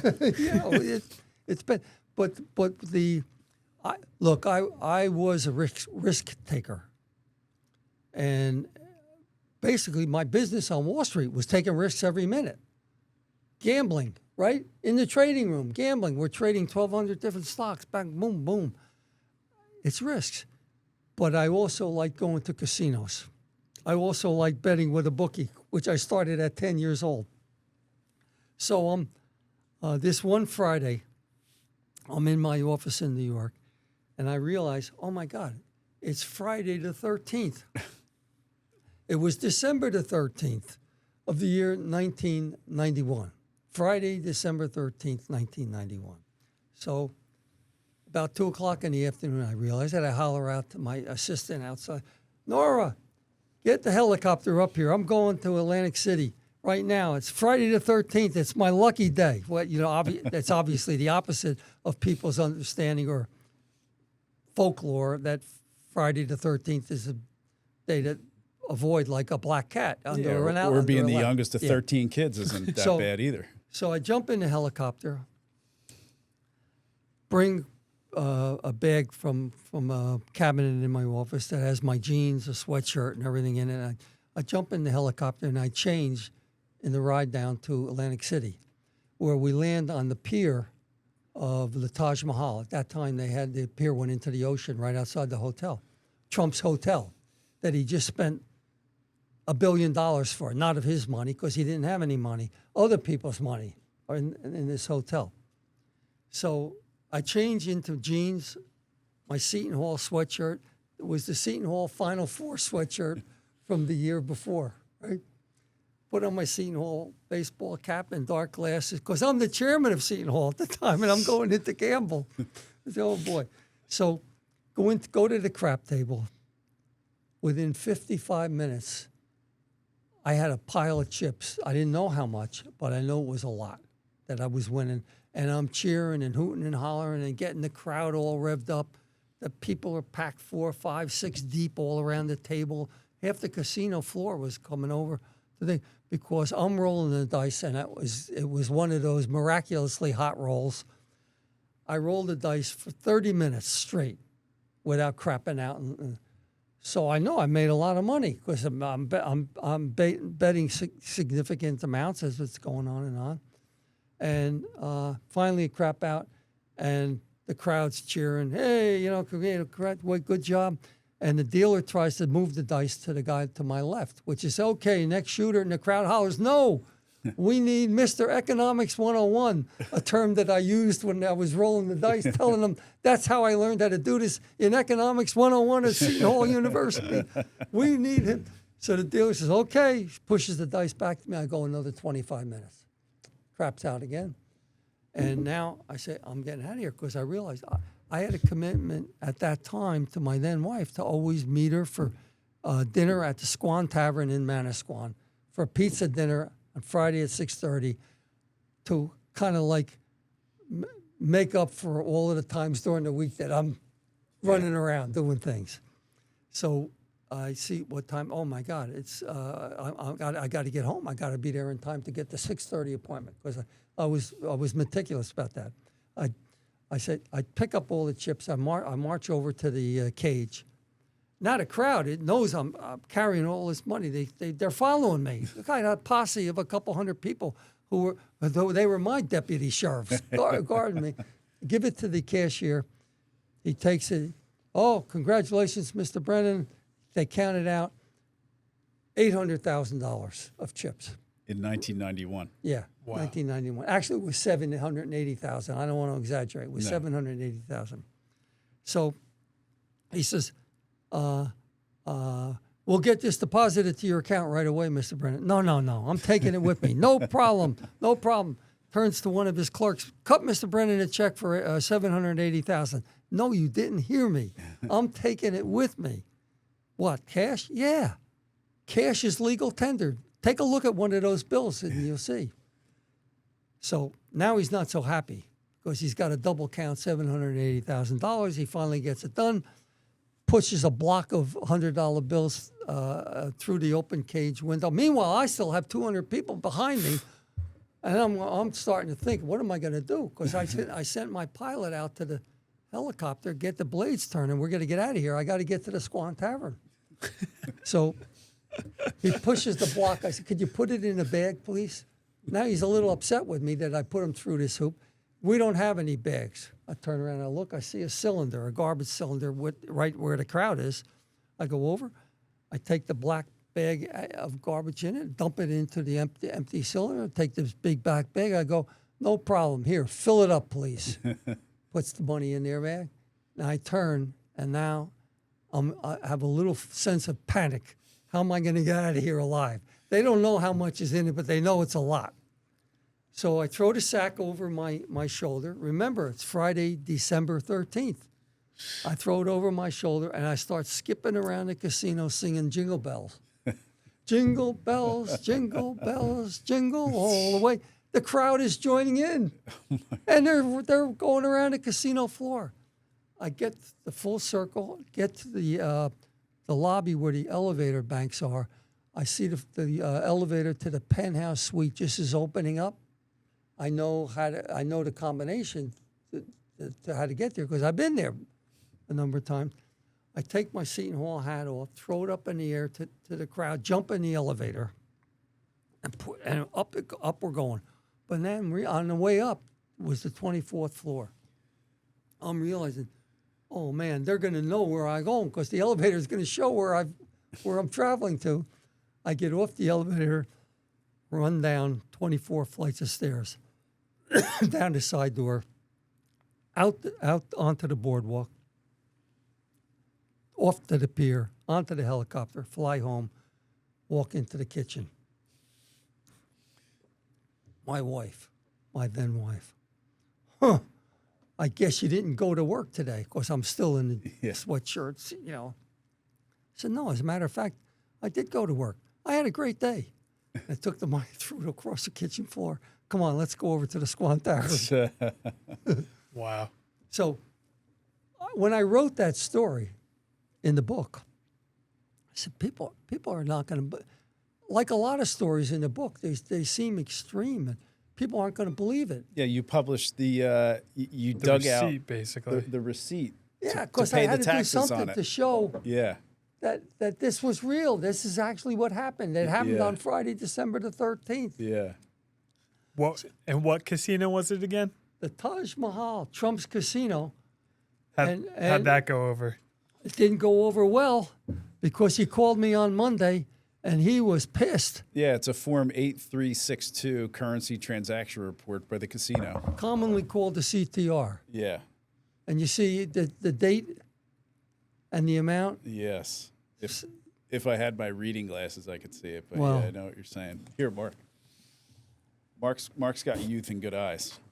It's got the $778,600 on 12/13/1991 at Trump Taj Mahal Casino and Resort. He calls me Atlantic on Monday, City. bitching and moaning that how could you come down? You took almost $1 million. Of course, everything is exaggerated. He would say I took $10 million, from him, but and you didn't even give me a chance to win it back.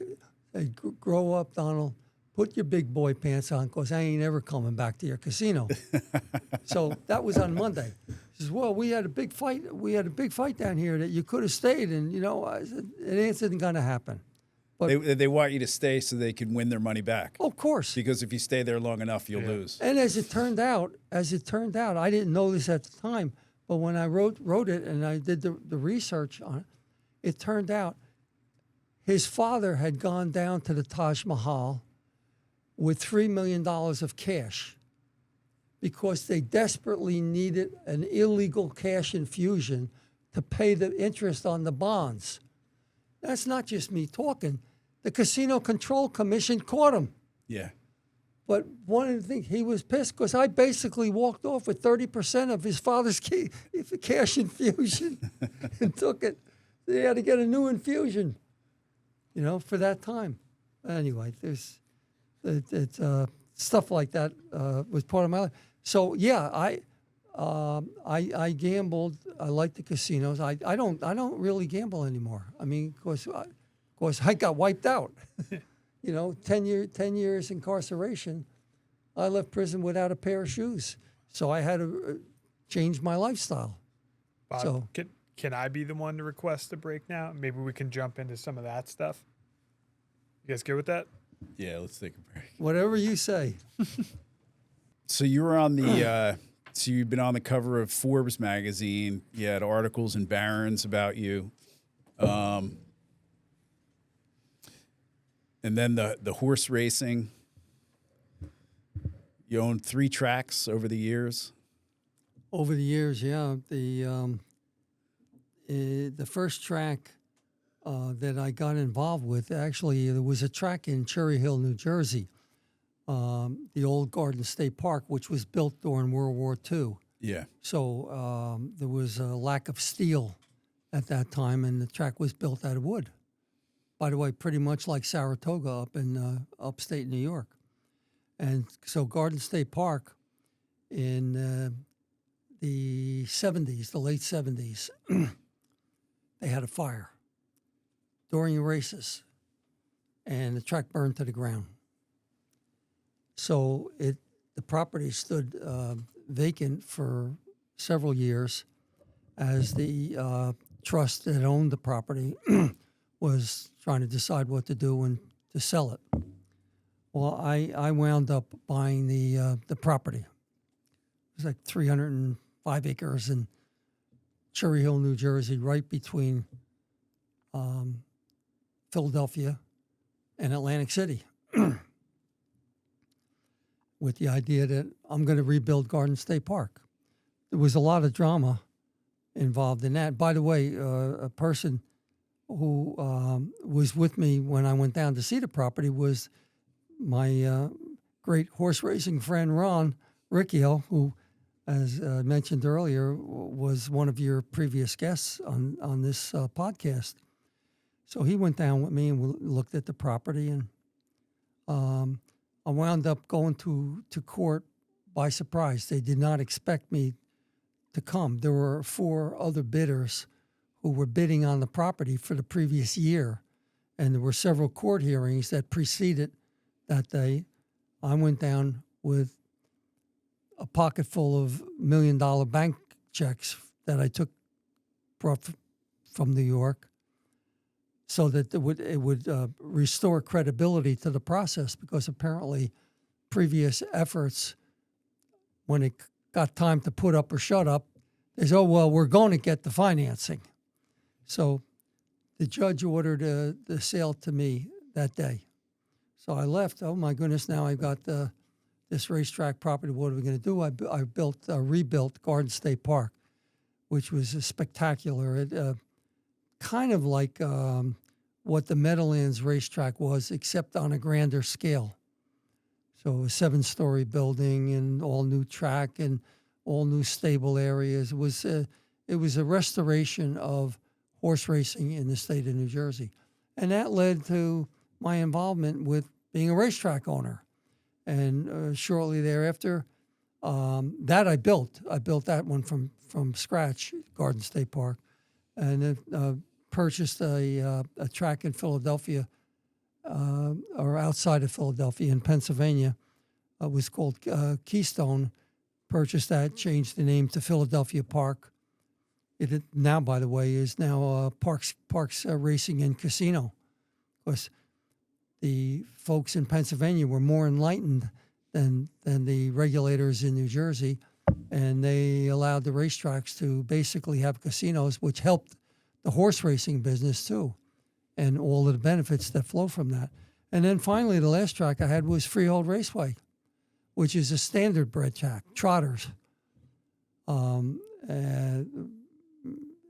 so we did that. So I was operating these 3 racetracks simultaneously. Those were in the company called ITB, International Thoroughbred Breeders, that I had set up for that purpose. But then independent of that, I had was building a racing stable, Due Process Stable. First farm was up in Colts Neck, New Jersey, and then ultimately set up a farm in Lexington, Kentucky, and then one in Ocala, Florida. 3 horse racing meccas of that particular time in that business, and that's how I got involved in the horses, or that was how I manifested my interest in horses by getting in every phase of it. So now I was not just a $2 bettor going to the bookie on 16th Street. I was involved as a horse owner, and then became very much involved in the industry. Why do you keep doing this? I mean, I run a small law firm and have a little podcast, and like I don't have 2 minutes. You know, I feel like I'm just busy all the time. How do you manage such? You know, you also had all these restaurants from Maine to I think Florida with the Chefs International. But even that, you mentioned that. What happened? I didn't get in and say, wake up one day, I think I'm going to get into the restaurant business, because I was busy on Wall Street. Yeah. I was busy doing my other things. If you're making all this money on Wall Street, why are you now going into restaurants? Okay, simple. I had a neighbor in Brielle, Tommy Bogan, comes over one night. Bob, he says, I have a restaurant over in Point Pleasant called the Hurricane. I want out. I'm leaving the state. I'm going to Florida. Would you please buy my restaurant? What am I going to do with your restaurant? Restaurants are bad. They're bad business. I know I'm losing money. And I heard in the restaurant business, you have to be there all the time. Correct. So I said, Tommy, look, all right, I'll come over the weekend and I'll take a look at your place, all right, to help you, because you're my friend, my neighbor, whatever. No, can't be over the weekend. It's got to be tonight. We got to go now. I'm leaving tomorrow. So accommodate a friend. All right, let's go drive over to Point Pleasant. And I saw the Hurricane, which is now the site of the Wharfside. Bottom line is, he twisted my arm, and I bought the Hurricane that night. I gave him the money that night. He took off.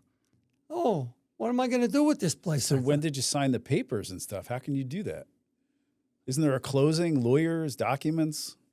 The lawyers, I gave them the check. Shit, when you bought the Garden State Park, the racetrack, there was a whole, it took you an hour to sign all you had stacks and stacks in some enormous conference room. You got that right, which was another crazy story that involved gambling, doesn't it?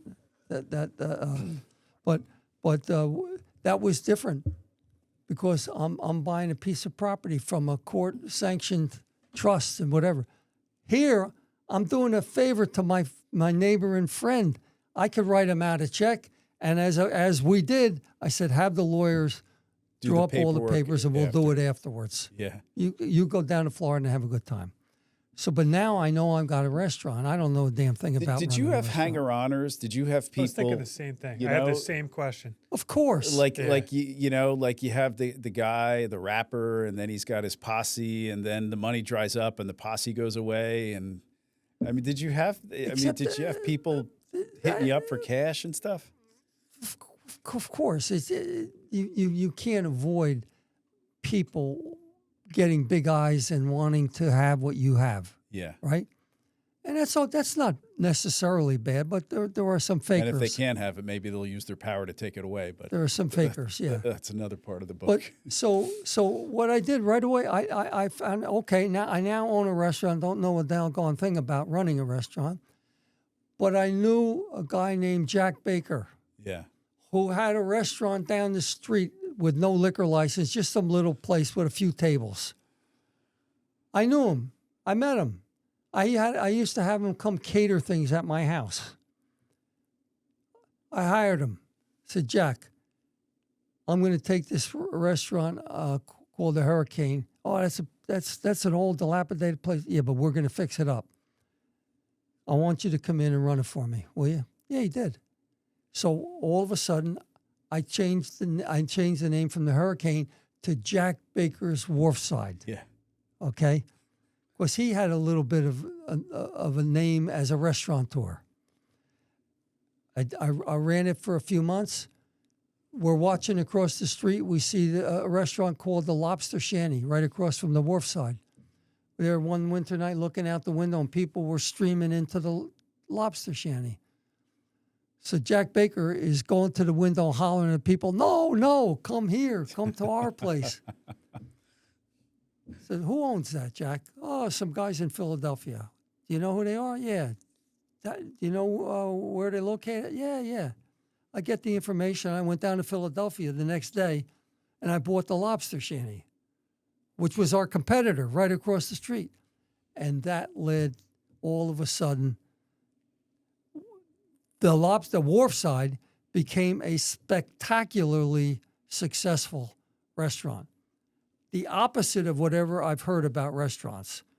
We made more money in that place, multiples of what we invested in it. Where we made in earnings in the first year. Do you stay up at night thinking, are they stealing the cash from me? Am I being stolen from? Like, I surrounded myself with people who I had enough trust in. Did I ever get ripped off? Yes, occasionally. That happens. Yeah. But Jack Baker was a dead square, honest, honorable guy. He surrounded himself with people who were the same. How did you know that before? Do you have a good instinct for people, do you think? I think I do. Yeah. Do you make mistakes? Of course. Yeah. But I had gotten to know Jack because I used to have him come to my house and cater events right over at my house. So I had a relationship with him, and it kept growing. It grew because the more that I had time with him and learned about him, the more I realized, Jack, we can do more of this. Yeah. I'd take him on trips to Florida. But why did you want to do more if you have these other businesses? If you're busy, you have all this money anyway. Why did I want to have 18 horses instead of 3? I don't. Well, why? At this point in your career, you got to have an answer to that because what you're doing is exciting. Yeah. It's a passion. It's a challenge. The chase. It's a challenge. It's a change of. It's gratifying. Do you feel at any point you got monetarily greedy in life? Do you ever think I got too greedy? No, but there's a reason that I don't feel that way. Money was never what motivated me in the first place. Right. It wasn't money. It was accomplishment. It was doing some good things. Yes, I enjoyed making money, and I enjoyed having the fruits of the money, but it wasn't ever the thing that motivated me. Can I see the book? Yes, sir. On the last line in this book before you get to the epilogue. The epilogue.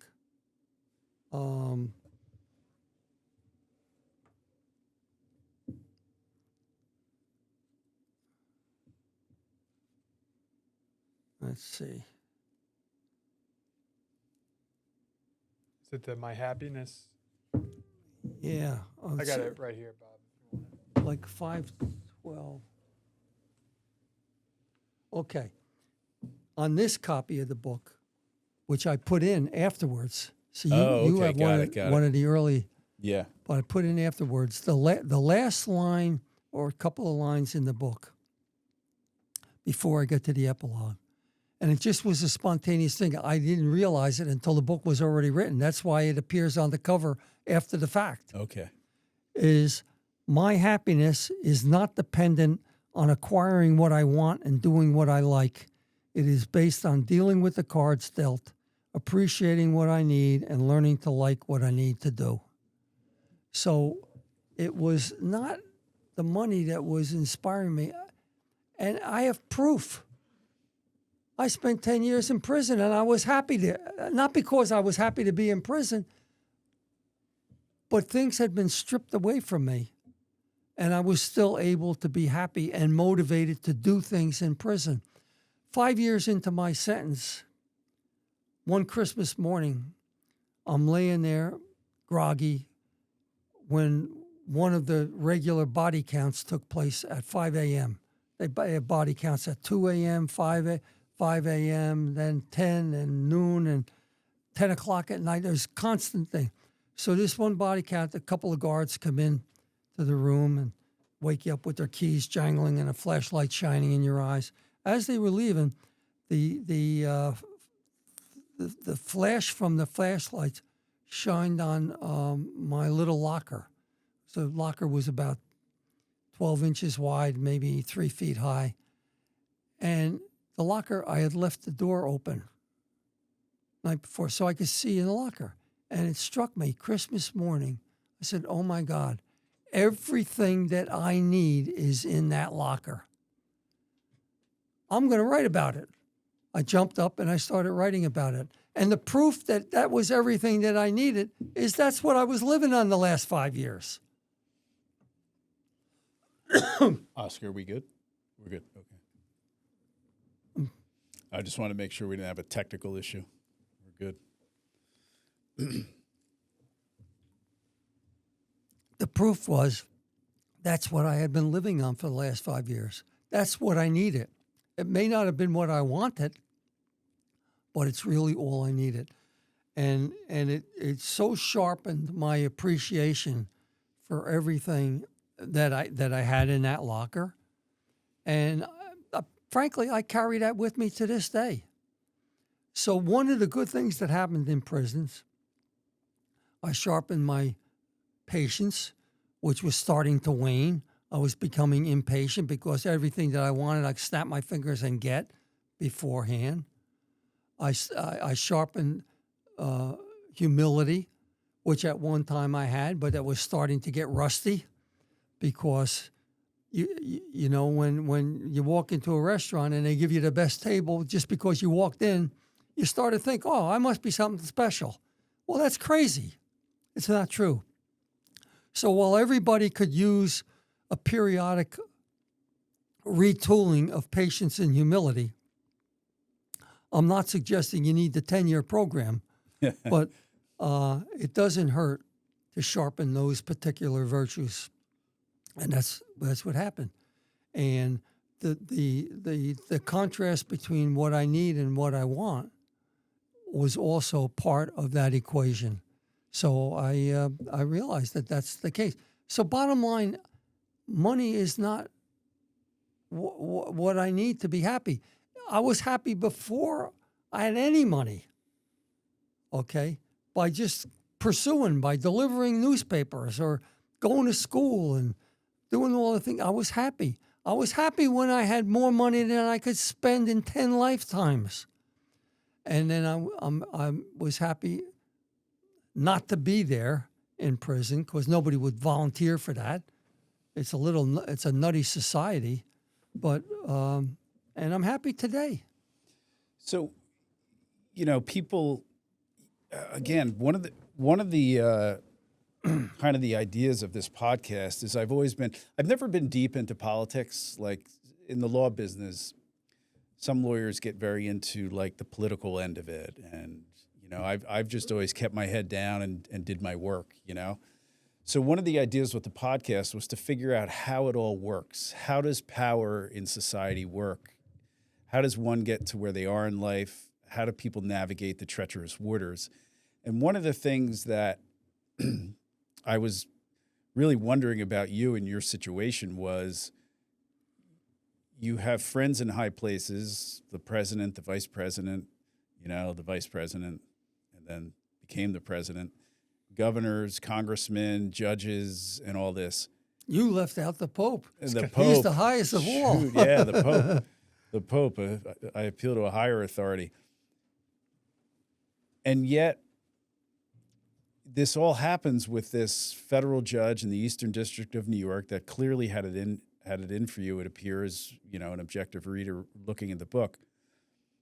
Couldn't a simple phone call to your friends in high places take care of this? And how how on God's green earth does a person of your stature, your means, your connections, et cetera, at least not get sent to a country club? I mean, you had these diesel runs where the inmates are just being intentionally, for you to go from New Jersey to Pittsburgh is a week event, and you get a grand tour of all the nasty jails between here and Pittsburgh. And then they have these diesel runs where you're driving and you got to take a shit, and they don't care. Go in your pants, and just disgusting stuff. And all that, how did you not at least get to a country club prison?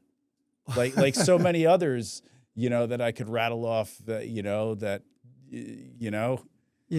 Jerry. Like, couldn't you have just made a call? And then George Bush's son, I think, was president at the time that you're on your way there. And what happened in the President George Bush's son, the then president?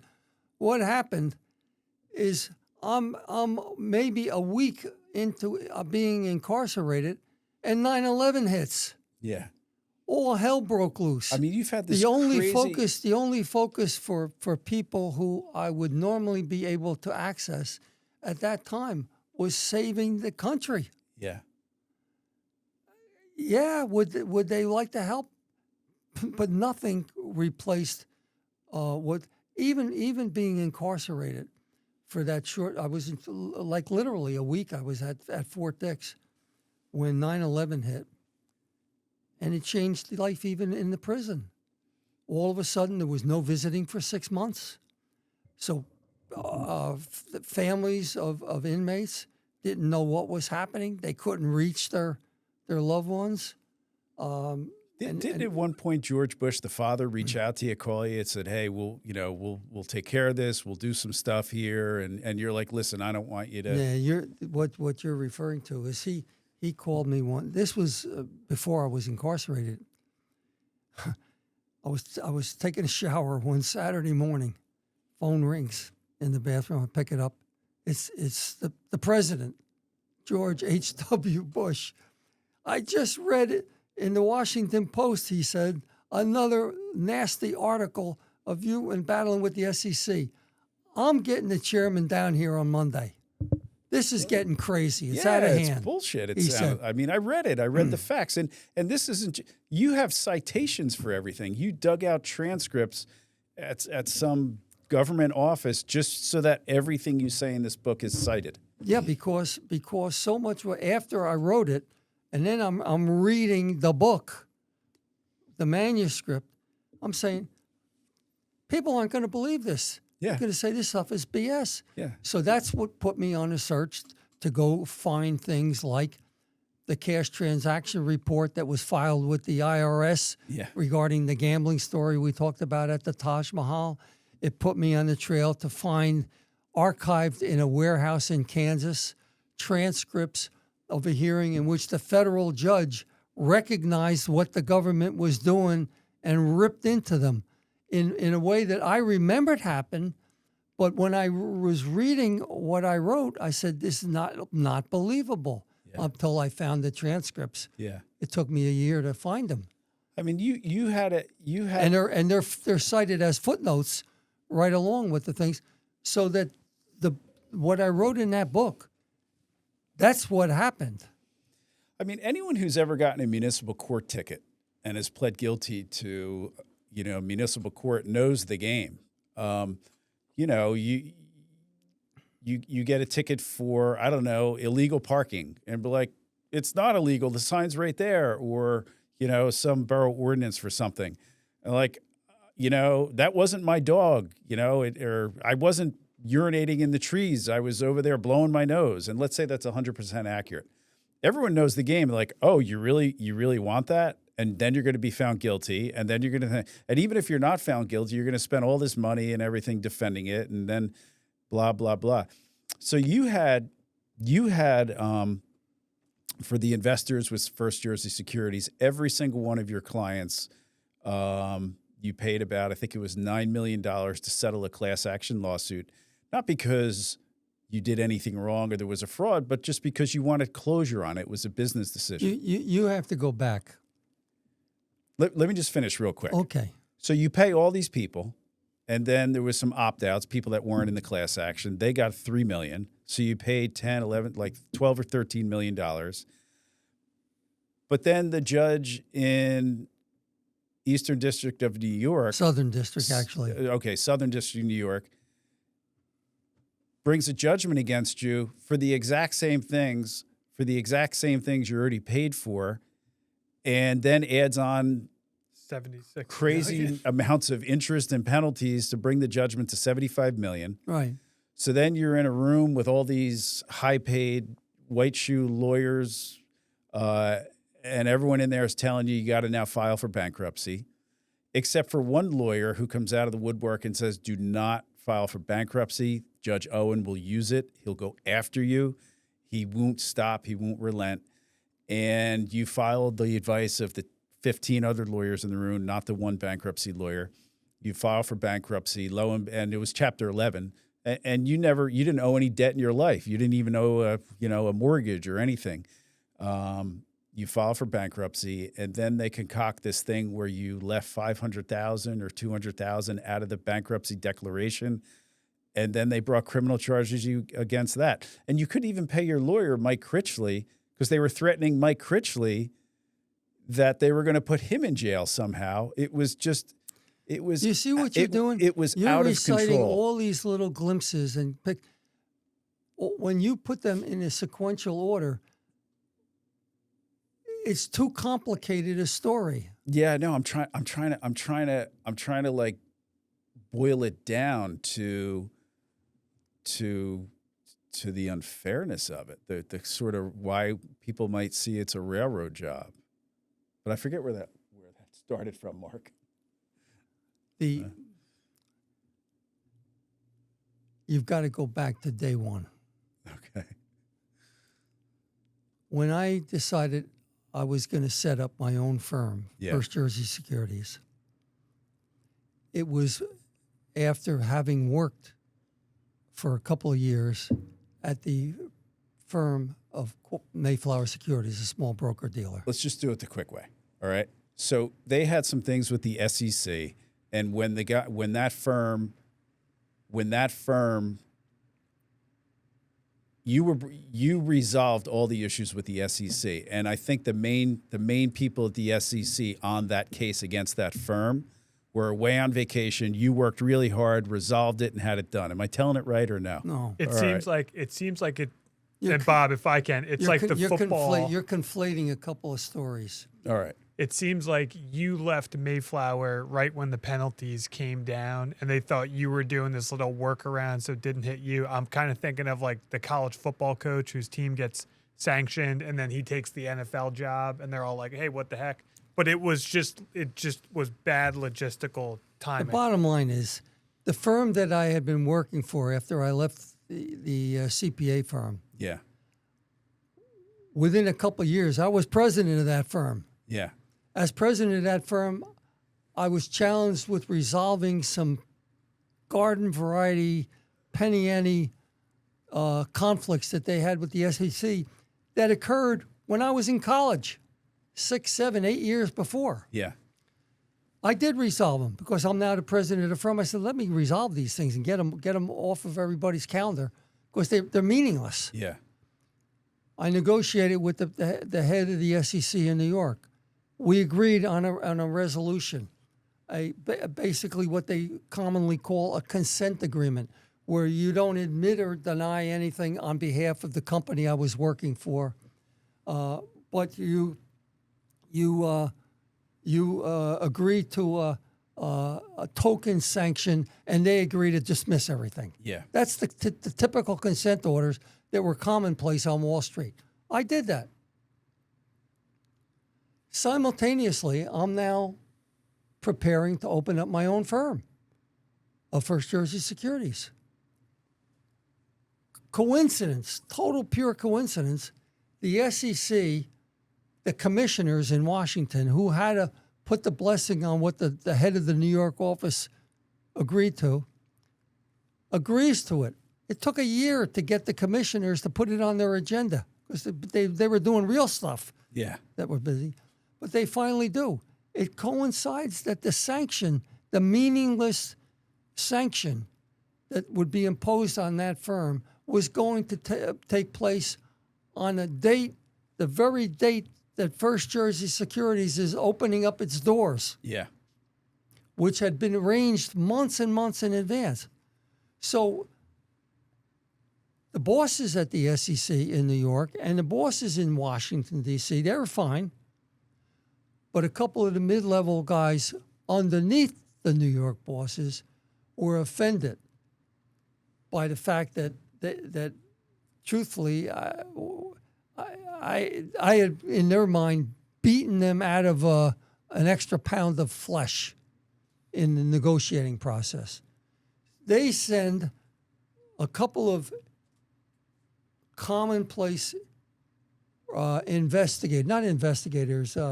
analysts who come down and review businesses. Auditors, right? Yeah, kind of an auditing thing. Before I put the key in the door for First Jersey on the first date, they're waiting at the door. What are you doing here? Oh, well, we're here just to do a routine examination. Examine what? Of what? We haven't written a single piece of business, I say. So what happened? That started a chain reaction. I put these two guys into a conference room, and I instructed my staff, we make copies of everything we do and just give it to them every night. And they were there a month, 2 months, 4 months, 6 months, 5 years. 5 years this went on, day after day after day. Meanwhile... What year is this? Oh, it's roughly. It started on November the 11th, 1974. Okay, so Carter's president at that time. No, Ford.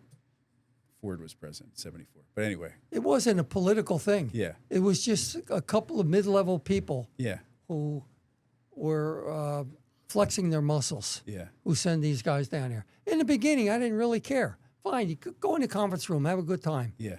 Meanwhile, I have 5 employees, no customers, and I'm going to try to build my business. While they were in there, quote, doing their routine exam, time is passing.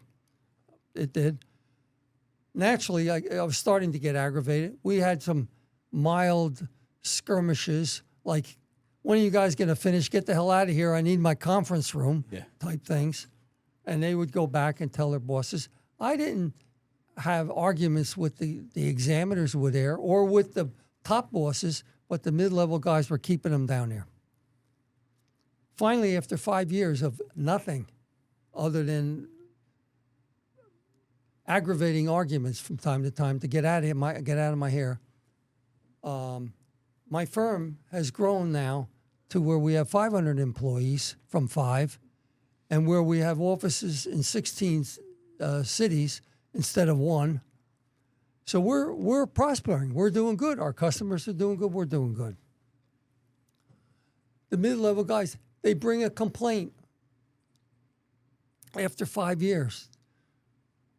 I knew that it was a staged complaint that I describe in detail. Because why? I basically had spies in their office who were giving me the information of what was going on. So I knew what was going to happen. I knew how they were planning it and everything else.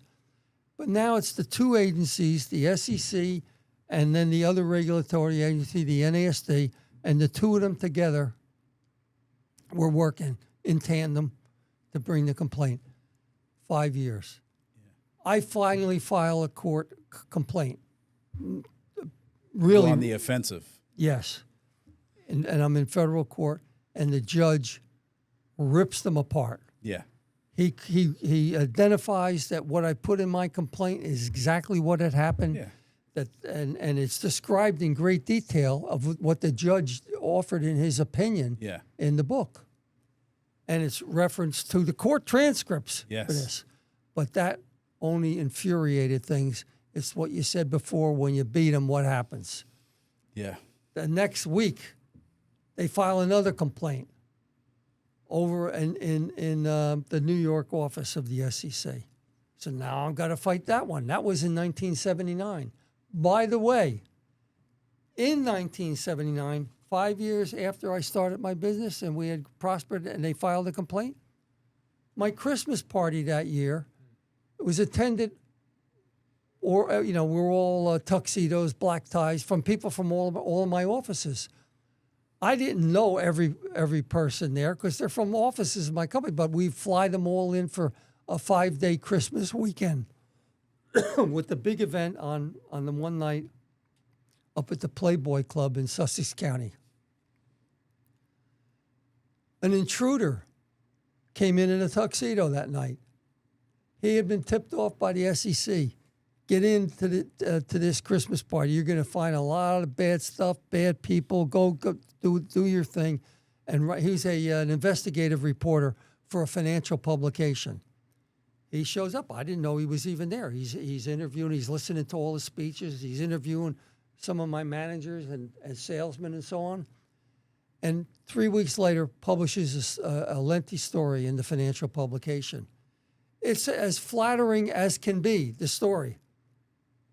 He called me ahead of time and told me, I'm putting this story, it's coming out. I was at your Christmas party, he tells me. He comes over, gives me a copy of the tape of the speeches and everything else, tells me he was put up to going there by the SEC because he would discover chicanery at First Jersey. He said, that's not what I found. And he wrote that that's not what he found. And he writes this very flat, wonderful story for us. That pissed everybody off on their side. Because here they thought that they got a ringer to go in there and do a job on me, and it didn't happen. They filed, that was 1979, where Judge Buno had just taken care of the first 5-year complaint. Christmas party with the spy from the SEC, a reporter there. That's gone. The SEC files their own complaint again in New York. That went on for 5 years.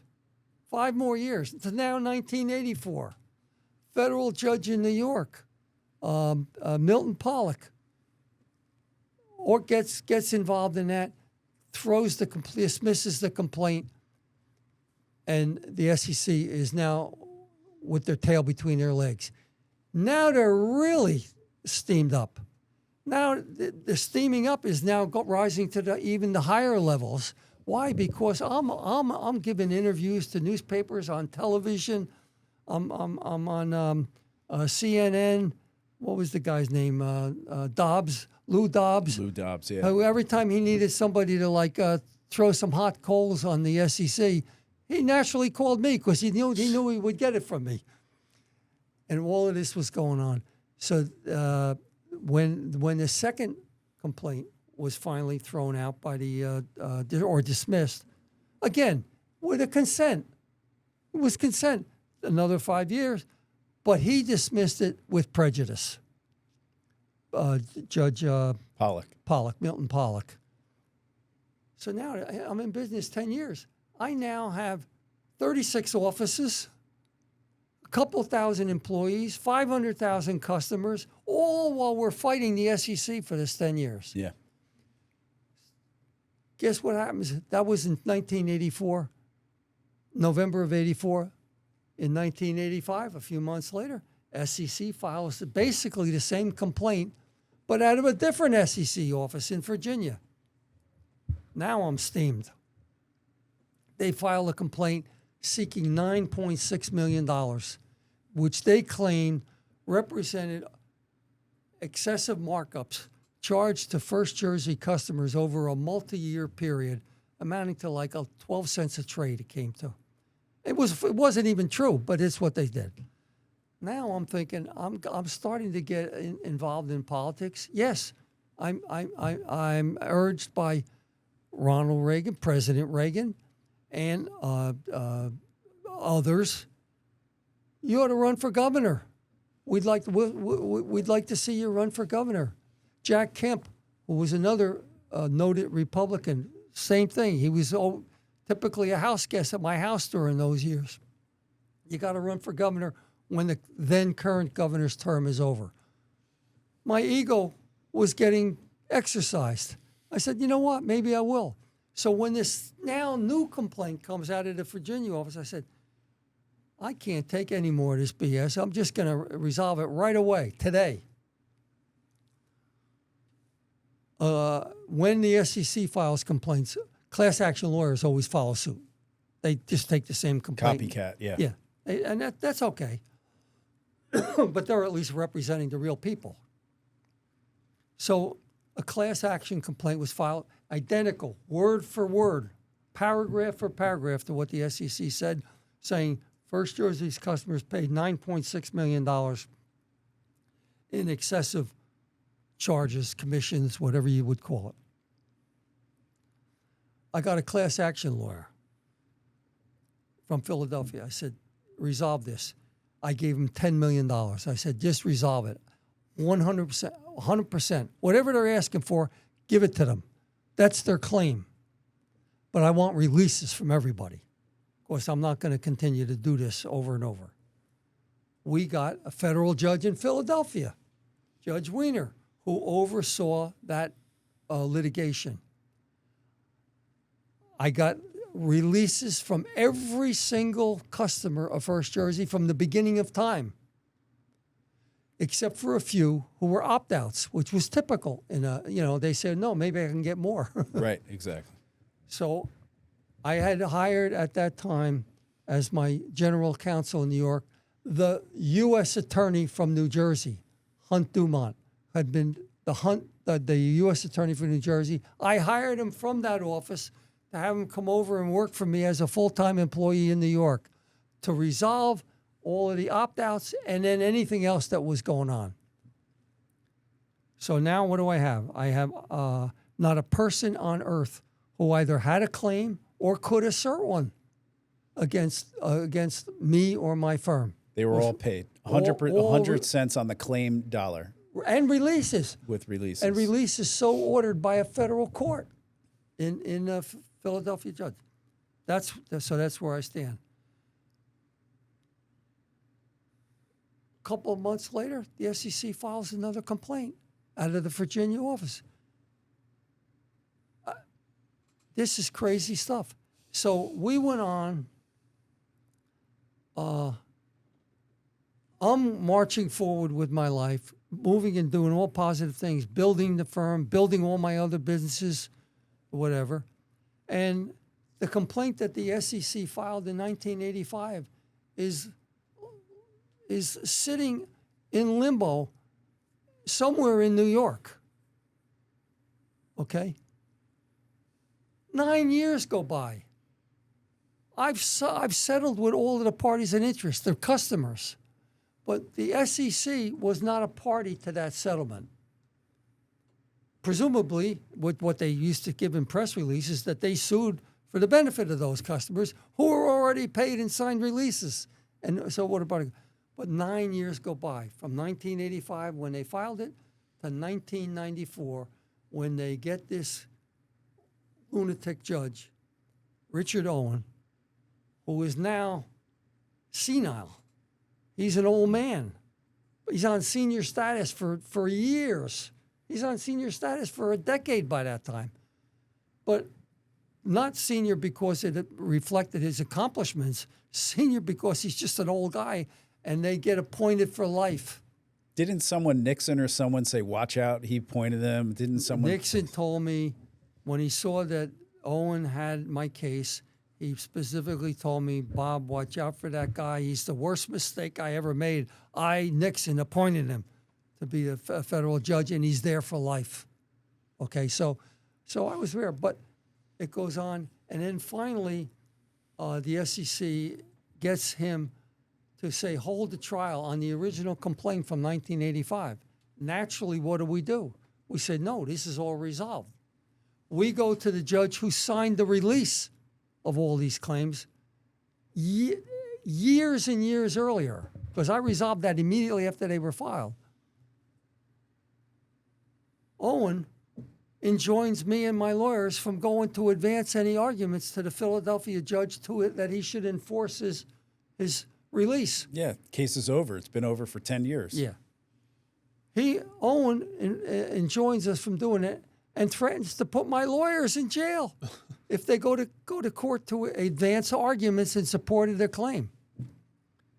The judge in Philadelphia, Weiner, got our original filing, set it down to be heard so that he could enforce his order. The SEC shows up at that hearing. My lawyers don't because they're enjoined. And Owen literally had marshals ready to put them in jail in the courtroom. I've never heard of such things. I've never heard of that. It's crazy. Never heard of that. It's crazy. So my lawyer... Almost 30 years practicing law. I've never heard that. Well, but anyway. I don't think you'll ever hear of it again. Yeah. But my lawyers still don't show up. Judge Weiner has the SEC there. He calls my lawyer up from his chamber and says, Len, where are you? I said, I can't be there, my lawyer tells the judge. I've been enjoined from coming to your arm. Well, I'm ordering you to get down here right now. So my lawyer goes down. Why weren't you here? Well, Judge, I've been enjoined. Well, I want to know what's going on here. I have an order that released all of these people. They don't have any claims anymore. Yeah. Well, Judge, since I'm enjoined, I can't argue. But if I wasn't enjoined, here's what I would have told you. And he then tells Weiner. Weiner is furious. Yeah. He then enjoins spontaneous, what do they call it, sui sponte. He enjoins the SEC from, he can't enjoin the other judge, but he enjoins the SEC that if they ever collect anything, they can't give it to any of these customers because they've released, and he's ordered the releases. So I called it the dueling injunctions. Owen in New York enjoining me from arguing that this case is resolved. Weiner, the judge who resolved them all, issuing an injunction against the SEC. You can't get any of this money and do anything with it. That's the way it was. Those dueling injunctions went on and didn't die until both of those judges died. That's when they disappeared. So Owen goes on with this trial in New York that he said was the trial of the complaint filed 9 years earlier. For which all claims were already paid and released and ordered released by the Philadelphia judge 10 years earlier. And keep in mind, for 9 years, the SEC has been traveling around the country to all of my offices, interviewing customers, taking depositions, trying to build a case to support the complaint that they filed 9 years earlier. One of those customers, you pushed a stock on them. I think they paid a couple $1,000s for it, and it turned into $1 gazillion because the stock happened to be Apple computer. Well, that's another story. All right, but anyway, keep that's going. a footnote. Keep going. All right, let's that's keep a going. Footnote. But the SEC canvasses the country. They're in my Atlanta office, Chicago, and they're interviewing people. Finally, Owen agrees to hold the trial 9 years later. Not a single one of those customers come to testify that they've been injured by First Jersey. Didn't matter to Owen. He found 100% for the SEC after a 40-day bench trial. Why a bench trial, you say? Because I asked for a jury trial. Owen denied me the right to a jury trial. He held it himself. He carried on, and then he issued a judgment and an opinion. The judgment was finding in favor of the SEC for the $9 million that I had already resolved 100% and added like $60 million. It came to $75 million, most of it interest, tens of millions of dollars of interest because of the delay he took of 9 years of just getting to it. That's where we were. Now I go to my genius legal team. What are we going to do? This is like quicksand. I'm traveling at that time. I was in Europe when Owen came out with his judgment and opinion. So I call back home, and I get a couple of the white shoe law firms from New York. The fancy guys with the gold watches in their vests and all that. I said, look, I'm going to be traveling for another month. When I get back, I'd like you to have a couple of options to present to me of what we should do to resolve that and finally bring closure. I mean, that's all I'm doing is dealing with this nightmare over and over and over, and we keep winning. Okay. This is something you referred to earlier. There were a total of 19 of these folks, or from these various firms that I'm paying millions of dollars just to come up with a game plan, not to do anymore, just a game plan. I go into the meeting, I'll never forget it, and they all go around the conference room table in my office in New York, and every one of them goes on and gives me a little speech about, Bob, you should just file a Chapter 11. That way you'll get rid of Owen. He'll lose jurisdiction. Your nightmare will be over. We'll appeal even his monetary judgment because it's ridiculous that you would pay again when you already went through the trouble of going to a federal court, having them supervise it and resolve it and give you a release from it all. Okay? One of the lawyers, the late Shody, was an also eligible, a guy who I knew in New York, happened to be a bankruptcy lawyer. I said, why don't you come on up? I'm having a meeting with a bunch of lawyers from this firm, that firm. And he says, okay. He comes up and he listens to all of their opinions. File Chapter 11. He says to me, Bob, don't do it. It's a nightmare. You think it'll get rid of Owen? It's only going to be temporary. He'll figure out a way. He's an evil guy, and he will figure out how to get back in your life in a way that'll be unpleasant. The other lawyers are saying, no, file Chapter 11, whatever. Josh says to me, Josh, the other lawyer, the bankruptcy lawyer, he says, Bob, what you need to do is take your airplane, get in your plane, fly over to Europe, spend a year or two, enjoy yourself, get off the radar, get off the front pages, get away. I'll resolve all of this stuff in the meantime, and you have a good time. Just get the hell away. I said, you mean flee? What are you talking about, flee? You can go anywhere you want. He says, you're not even accused of any crimes, let alone convicted. He said, just get off the radar. I said, Josh, I can't do that. That's like taking off. I have all my businesses here, my employees, my family, my friends. That's not going to happen. Plus, this idea of a bankruptcy doesn't make me happy. What am I bankrupt for? I don't even know last month's phone bill. I have no bank debt, no mortgages, nothing. Everything gets paid automatically the day it's due. So the lawyers on the white shoe firms, no, it's not bankruptcy like you're thinking. It's not insolvency. You still have all your money. You'll still be running all your businesses. This is a breathing spell, Mr. Brennan, they're all telling me. It's a breathing spell. It gets rid of Owen, and you get a chance to catch your breath from all of this, and then you get out of Chapter 11. Okay, it's not like it's not insolvency. Okay, but Josh is going crazy. Bobby tells me, mark my word, you will wind up in prison. He said. I said, prison? Now you've gone nuts. What are you talking about? And then all the lawyers put him down. Turned out Josh was the only one who was right. 5 years later, I did file Chapter 11, and I did indeed run all of my businesses the way I had been all along. I'm still traveling around the world. I'm having a good time with life.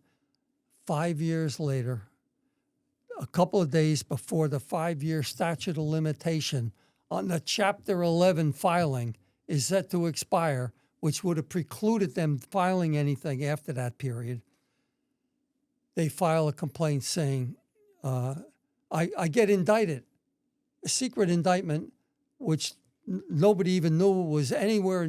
Nobody knew about it. Nobody heard of it, but the government was working on it, and they file a complaint, and I get arrested one morning, out of the blue, which is the way my book opens up, by the way. So it's not something I'm running away from or hiding. That's how I opened the book. In Colts Neck, New Jersey. Being arrested and charged with failing to disclose $500,000 worth of casino chips on my Chapter 11 petition 5 years earlier when I filed Chapter 11. They said I had them on the date that I filed, and I didn't put it on the voluminous forms that you have an obligation you have to list to. all your assets, everything. Yeah, that's your obligation. Yeah. Well, that was simple. The reason I didn't put them on that petition is I didn't have them on that day. Yeah. I won them a month later when I went out to Vegas, and at the crap table again. Yeah. I made $525,000 on Labor Day weekend, a month after I filed the Chapter 11. So I'm not even concerned about it. I tell my lawyer, who was Mike Critchley, Mike, I want a speedy trial. Yeah. I've read about speedy trials. The government has to take you to. So I'm now arraigned on this nightmarish day where I'm arrested. By the way, not once but twice. I once got a DWI case dismissed on speedy trial, and getting it dismissed in municipal court is like unheard of because they didn't give him a speedy trial. But anyway, keep going. Well, but so I asked the judge, I'm arraigned on this one day, August the 2nd, 2000. They show up at my door and arrest me. And I had been traveling. I tell the story of it. It's kind of an interesting, humorous story in a way. But I'm appearing in front of the judge in Newark, and he's reading me. This is an arraignment, whatever it is. And I said, Judge, I want a speedy trial. What do you mean?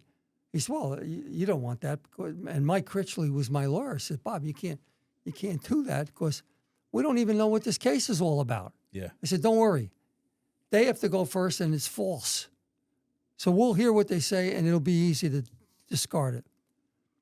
So Mike tells the judge, Mr. Brennan wants a speedy trial, 70 days. Great. A couple of weeks go by, a month goes by, the SEC is doing nothing. Or the U.S. attorney in Newark is doing nothing to advance the case. But now it's like 10 days away from the trial date that Judge Brown in Trenton, it was the case was moved to Trenton to have a trial, and I'm ready. So Judge Brown said, the government wants more time. I said, Judge, they got an indictment. They charged me. They got it on the front page of newspapers all over the country. It's put up or shut up. It's time for them to put their case on and prove it. No, I won't. I will not concede giving them more time. So the Judge Brown, I think he was amused by that. He said, well, you have to waive all your rights to pretrial motions and all that. I waived them. I already waived them a month ago. He's okay. He throws his hands up in the air. Okay, we're going. 10 days from now, we'll see you all in court. In between that day and the 10 days, the government comes back to supersede the indictment. Now claiming not only are the $500,000 of chips not on there, but assets that I had given as a portion of assets that I set up and created family trusts. Yeah, the Cardinal Trust for your kids. Yeah, but I had set up three trusts. Perfectly legal.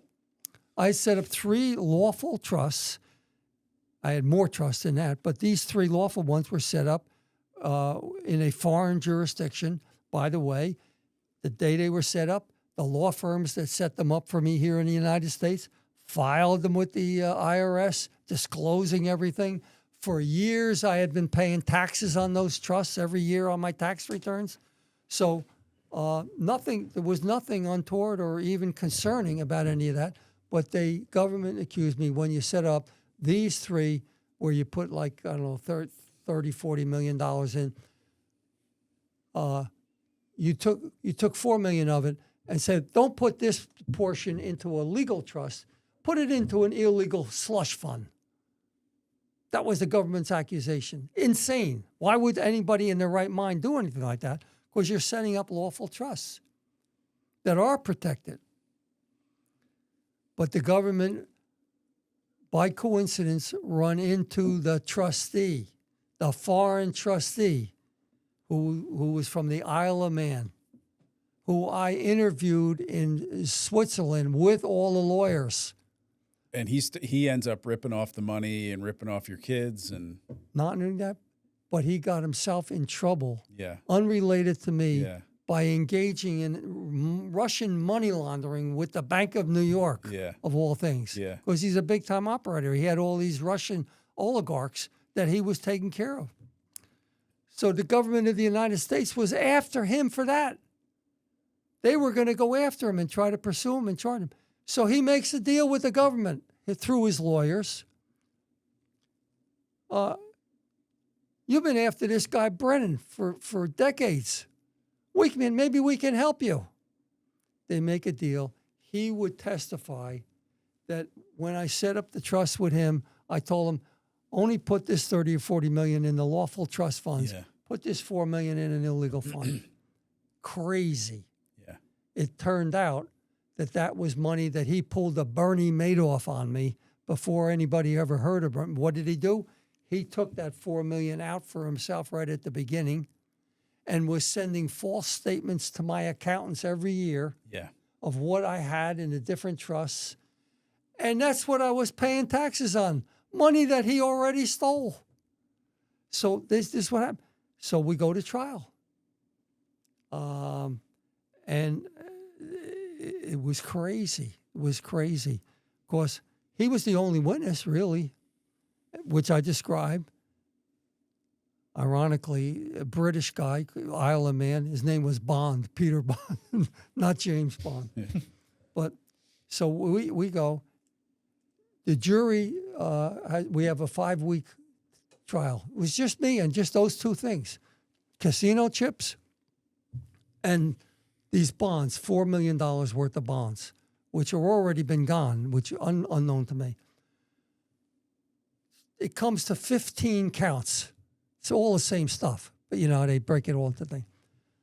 So the jury hears 5 weeks of trial. They go in to deliberate. They're deliberating for 3 weeks. They come out with a note to the judge, of which I have a copy of the note.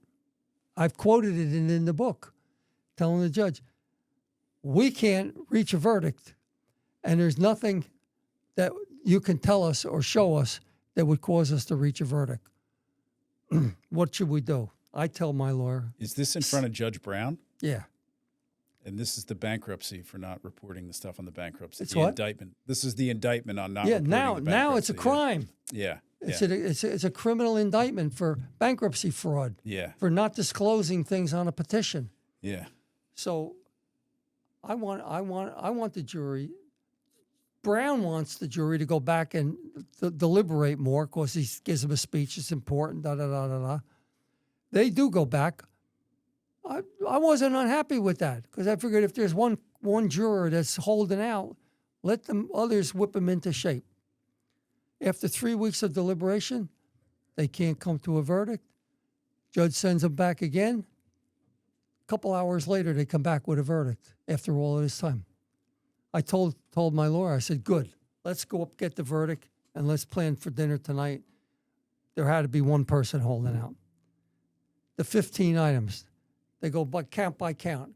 How did the jury find on count 1? Not guilty. I hit my lawyer. I said, see, I told you, this is going to be this way. Count 2, guilty. Count 3, not guilty. Count 4, guilty. Count 5, not guilty. The jury compromised. They just went As other one. As they told a newspaper reporter, and it was printed in the Star Ledger 2 months later, they went back and compromised because they didn't think it was that significant. They've now been away from their families 8 weeks over this count. So they compromised.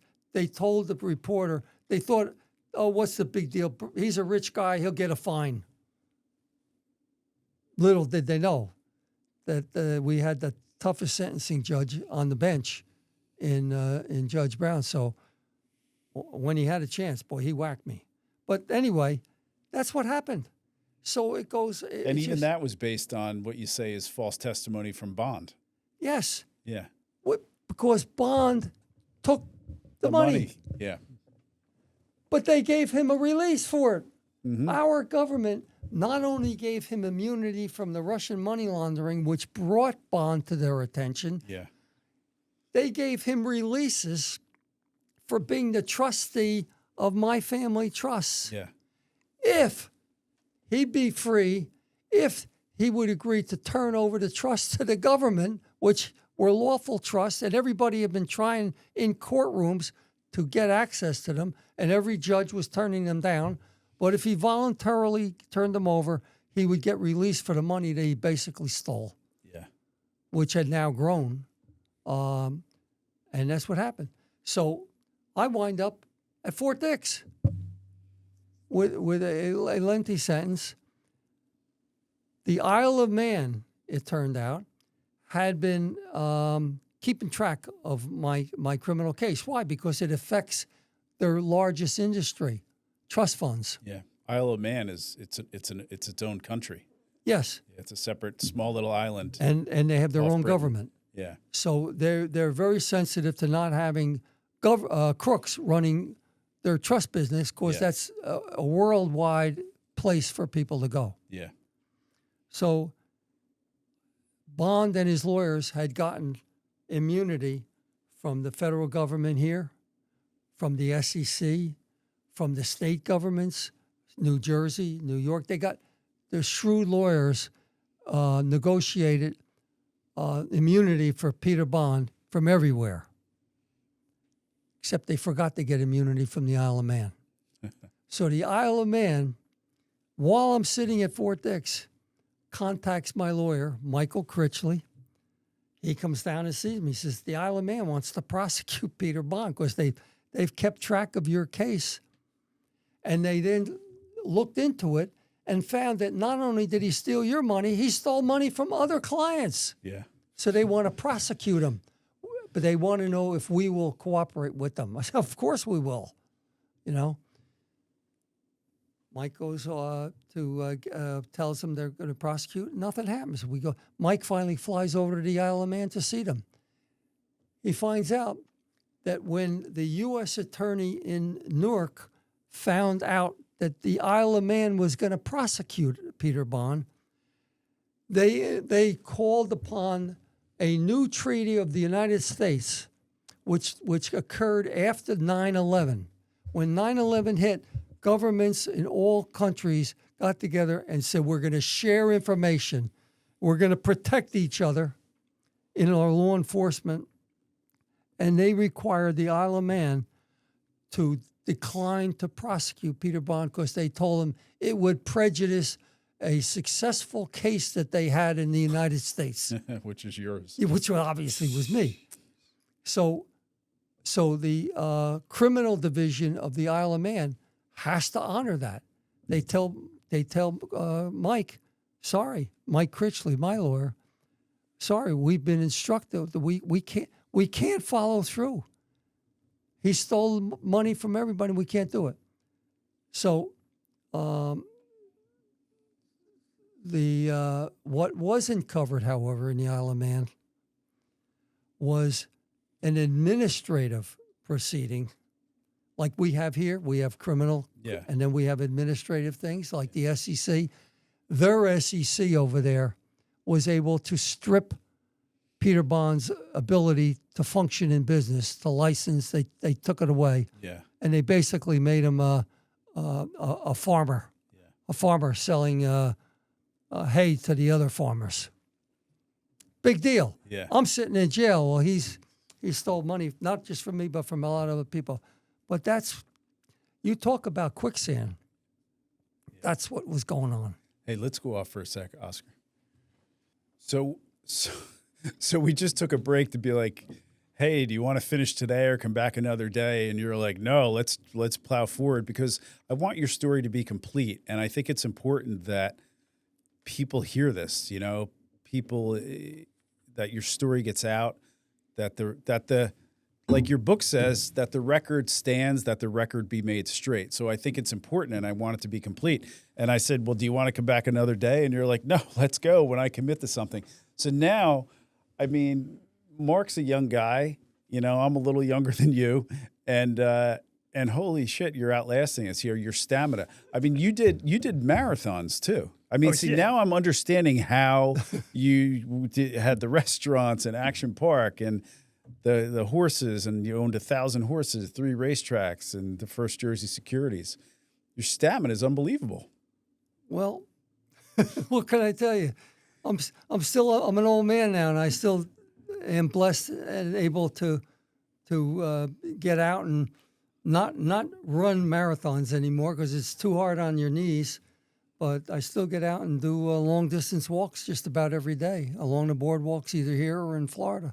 And then I said to you, I said, you know, during the break, I said, you know, does it feel good to get this off your chest and tell? And what does it feel good, or what's this getting this off your chest? Jerry, that's a question that a number of people have presented to me. Does it feel good to write a book, or is it cathartic, or is this get it off your chest? I don't have anything to get off my chest. So that question strikes me as almost silly to me. Of course, that's not the way I feel or function.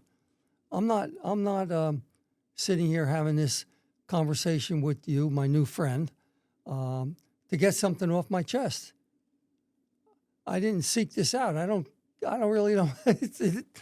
I haven't. If it was to get off my chest, I sought you out. I asked you. I wrote you a letter and said, "Hey, would you want to come on?" Yeah, I mean, I had opportunities to do stuff like this, dating back years ago, that were frankly attractive at a time when I would have been compensated at a time that I really needed the compensation. Yeah. There was when I was released, HBO producers wanted me to go and do a 6-hour movie, 3 2-hour segments, which me participating and be compensated for it. But I had to move to California to tell your story. Yeah. You would have been the consultant on the movie. I did, consultant and also participating in the writing. Yeah.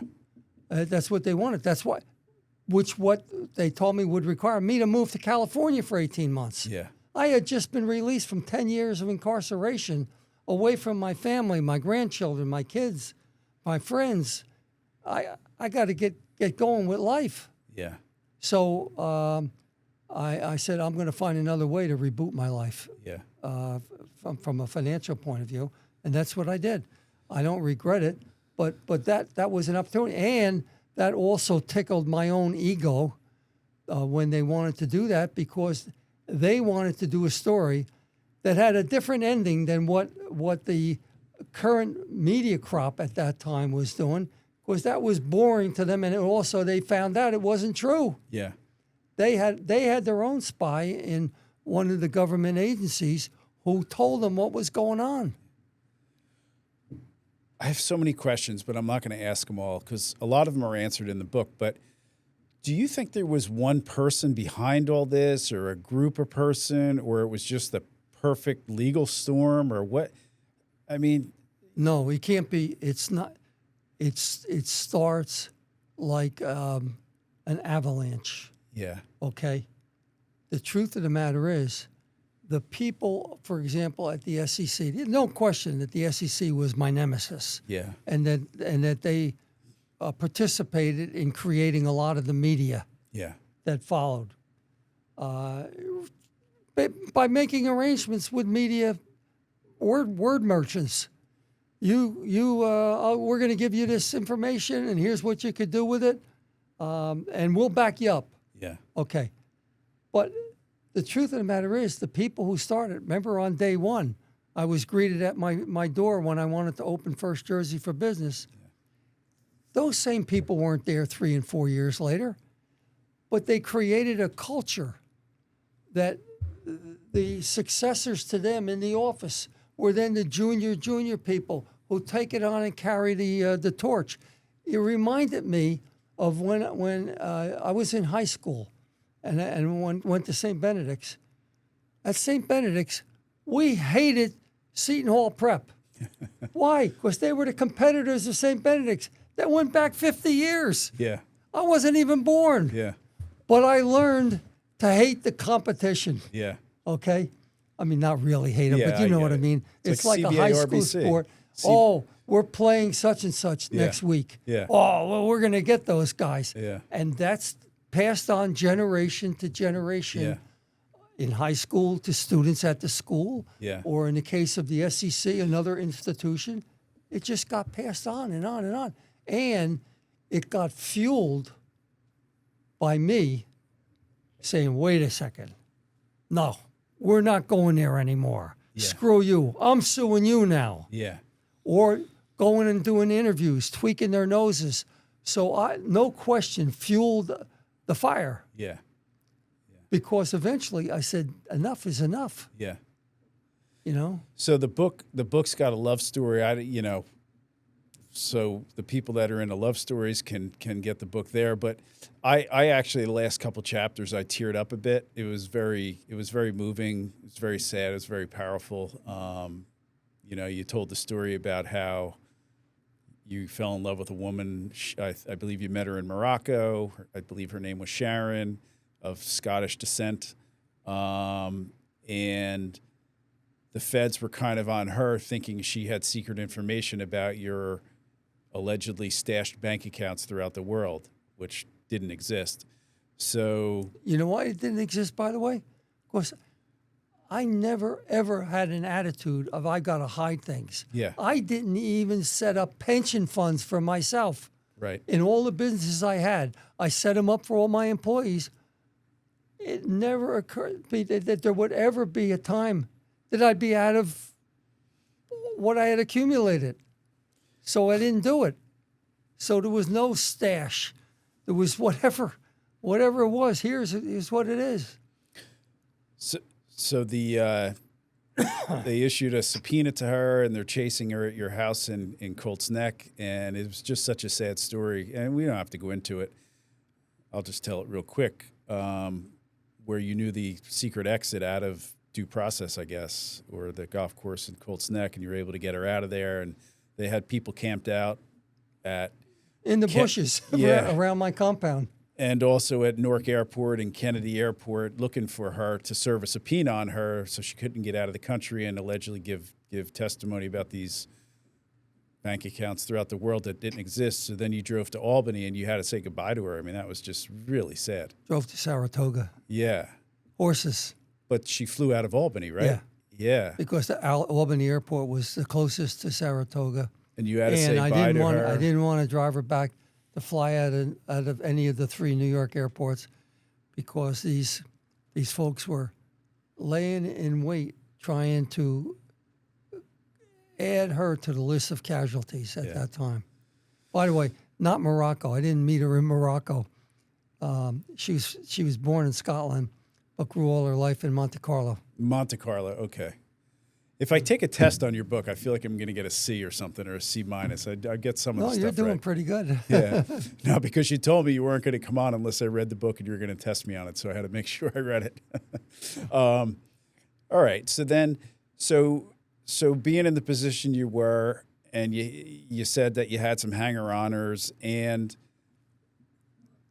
it's funny that you sort of opened your world into the world of the ultra-rich, and do the people you meet and become your friends, are they just your friends because of what you can do for them, or they can get money from you, and do all those people drop away, or was it more enduring for that? And in the sense of who was there for you after the 10 years in jail, who helped you bail you out or sent you clothes when you needed clothes, and tell me about those friendships that you made over the years. The ones that were real and enduring and were still there after all. My after friendships, this. my friendships are enduring. My typical friends have been my friends for 50 years. Because now I'm an old man, so I can have friends for 50, 60 years. But an interesting thing I had mentioned too that when my children came to pick me up prison. At that time, I had been transferred to Lewisburg in Pennsylvania. So they came to pick me up in a borrowed SUV with my 3 sons and grandchildren. I really didn't have a pair of shoes. So one of the first calls that I got, So you had no assets left. nothing. They destroyed They fucking everything. took it all. They destroyed or confiscated everything. Because when you're in prison for 10 years, you're dead. You're a dead man. I mean, I thought the white collar guys get off, and it's the drug dealers that You're at like Club Med. Yeah, It's not the way it worked. Not the way I experienced. I mean, they destroyed or confiscated everything that it took me 50 years to build. Even to the extent of they took my CPA license. Not because it had anything to do with anything, but all of these types of licenses that you get. Were they trying to make an example out of you? Was the SNL scandal going on or something? What is going on here? There was not the SNL scandal. What was going on was the Enron. There were a lot of corporate raiders that stole hundreds of millions of dollars from their public companies and shareholders and so on. They were getting a lot of attention. And so that's part of the perfect storm, the quicksand that I got caught in. Even the people in law enforcement were conflating what I was charged with, which was not disclosing an asset on a petition. They're conflating it with these Wall Street raiders who were charged with financial crimes. Of things. I mean, for going after you for 20 years, for referring your taxes to the criminal division of the IRS, always coming up empty, you were never found guilty or liable of any kind of securities fraud, tax evasion. It was all allegedly not reporting poker chips and the money that Bond stole in the Isle of Man. But to manage what, by all reasonable accounts, is a bogus $75 million judgment by a judge that President Nixon, who appointed him, called, you said, a lunatic, I think. Yeah. Judge Nixon, President and Nixon a bad called guy, him. a really bad guy. But the See, that's the Bob Brennan story people need to know. The linchpin, the real linchpin part of it. that ultimately led to criminal charges of bankruptcy fraud. Yeah. Forget whether they're true or not. Let's assume that they're true. It still becomes a kind of a so what. Yeah. Okay? But the linchpin to all of that was Owen's civil court case. Yeah. A civil case over money. Yeah. Garden variety Yeah, civil yeah. case. Which was That had already been resolved years earlier, and I had releases. That became the linchpin. So once Owen did that, it then created the recommendation by my lawyers, file Chapter 11, get rid of this judge. Yeah. So I guess what I was getting at with the Friends is I was, in the 90s, I was a big Giants fan, and I loved, the Giants won the Super Bowl and stuff. So how do you know Bill Parcells and all that? And Well, I've known him for decades. Yeah. Bill was my neighbor here at the Jersey Shore. Yeah. He was a member at the Atlantic Club. He was a member at Due Process. Yeah. He had a home near me in my home in Florida. Yeah. He had a home up in Saratoga. So we were kind of like we when we were both in Florida for the winter, we would go down and see a couple of races at Gulfstream Park to see my horses run. Then we go play golf in the afternoon, have dinner. The horse stories in the book are amazing too. So, Coach K, did he mail you some stuff when you got out? He's a good example of when you said, "What did you do?" Yeah. Coach K, Mike Krzyzewski, the Hall of Fame renowned coach of Duke basketball, is a dear friend. So we maintained our relationship throughout the time that I was incarcerated and exchanged correspondence and so on. So he knew when I was getting out. he was one of the first calls. The first day I'm out, he gives me a call. And how you doing, Bob? I said, well, I'm doing good. I said, of course, I don't even have a pair of shoes, using the line. He goes, really? Is that true? I said, yeah, look, Mike, I'm not moaning and groaning over it, but it is the truth. I got to get to work. The next day, I get delivered this huge box of clothes, Duke gear, which I'm still wearing some of it. You know, Duke sweatshirts and sneakers and sweatpants, a whole big box of things, which may sound humorous considering what my whole life was like, which was unlimited, right? It came in handy. It came in very handy. So, but to answer your question, no, the friends that I had, the real friendships endured. Yeah. I mean, there were people who they say when you're on a roll, they're your friends. Yeah. I mean, obviously, anyone who's achieved any level of success is going to attract certain number of hangers on, or whatever you want to call them, who are fakers. Yeah. Well, they were fakers before that too. Yeah. So now it's no big deal. They're really just not a nuisance to me anymore. That's all. Yeah. All right. So let's, unless you got anything big, I got some closing thoughts. No, I mean, the big stuff I have could probably fill an entire other day. Maybe we sit around some sandwiches and talk about it or something. But no, take it away, Jerry. So, all right. So give us just some closing optimism about your life experience, everything you've been through, and maybe some advice for some people, you know, in similar situations or coming up, you know, some closing thoughts and what you think you want your legacy to be. What I want my legacy to be that I treated people fairly. I made mistakes, tried to correct them as soon as I became aware of them, and move forward. I would like it to be that I dealt with the cards dealt. I responded to whatever the cards were. That's what I had to deal with, and that you can always be happy. You can find happiness, which after all is an aspiration that all of us are after. Some people foolishly think that the remedy for being happy, or the solution to find happiness, is having a lot of money. That's not the case. You can be happy without it, with it, after it, during it. I know too many people who I've come into contact with who accumulated enormous wealth also, as you might imagine. Half of them, or more than half of them, are so bloody unhappy, it's unbelievable. Because they put the money as the god, and then when that didn't really satisfy their needs, they became bitter and angry over that, with big bank accounts, but still bitter and unhappy.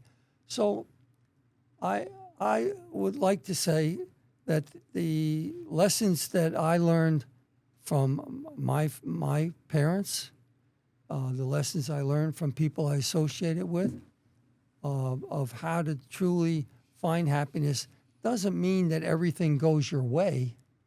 It doesn't mean you get everything that you want. But we all can deal with what we need, or find a way to accept it and adjust to those circumstances. That happened. I certainly would not have volunteered for a 10-year stint in prison. Who in their right mind would? But it's not the end of the world. People, even during that 10 years, were going through far worse in their lives, far worse. So in a way, almost anything, even what might be falsely thought as a negative, can become a positive in its own right if you can learn and take some benefit from it. That happened to me throughout my life. Now, I have to acknowledge I've been blessed. I was blessed with a great family, great parents, not because they had a lot of money, but I loved them, they loved me, and guess what? I had 8 brothers and sisters, 9 of us. I never to this day have had a falling out with any of them. So when I hear stories about brothers fighting with brothers or friends falling off why? Because of all kinds of silly things like jealousy. People get jealous of each other. They had a friend until that friend made more money than them. So now they're jealous of the friend. So now they got to cut him out of the loop. I truthfully have never had that impact my life in a negative way. So I'm going to keep smiling. I'm going to learn to like what I have to do and not just do what I like and move on from here. The lesson I learned about accepting the reality that all of us are at times a victim of circumstances is true, and we have to deal with it and move on. And we're all going to be dead in 50 or 60 years anyway, Yes. right? So listen, I'm super humbled that you came on. I grew up, you were a icon, a person we looked up to.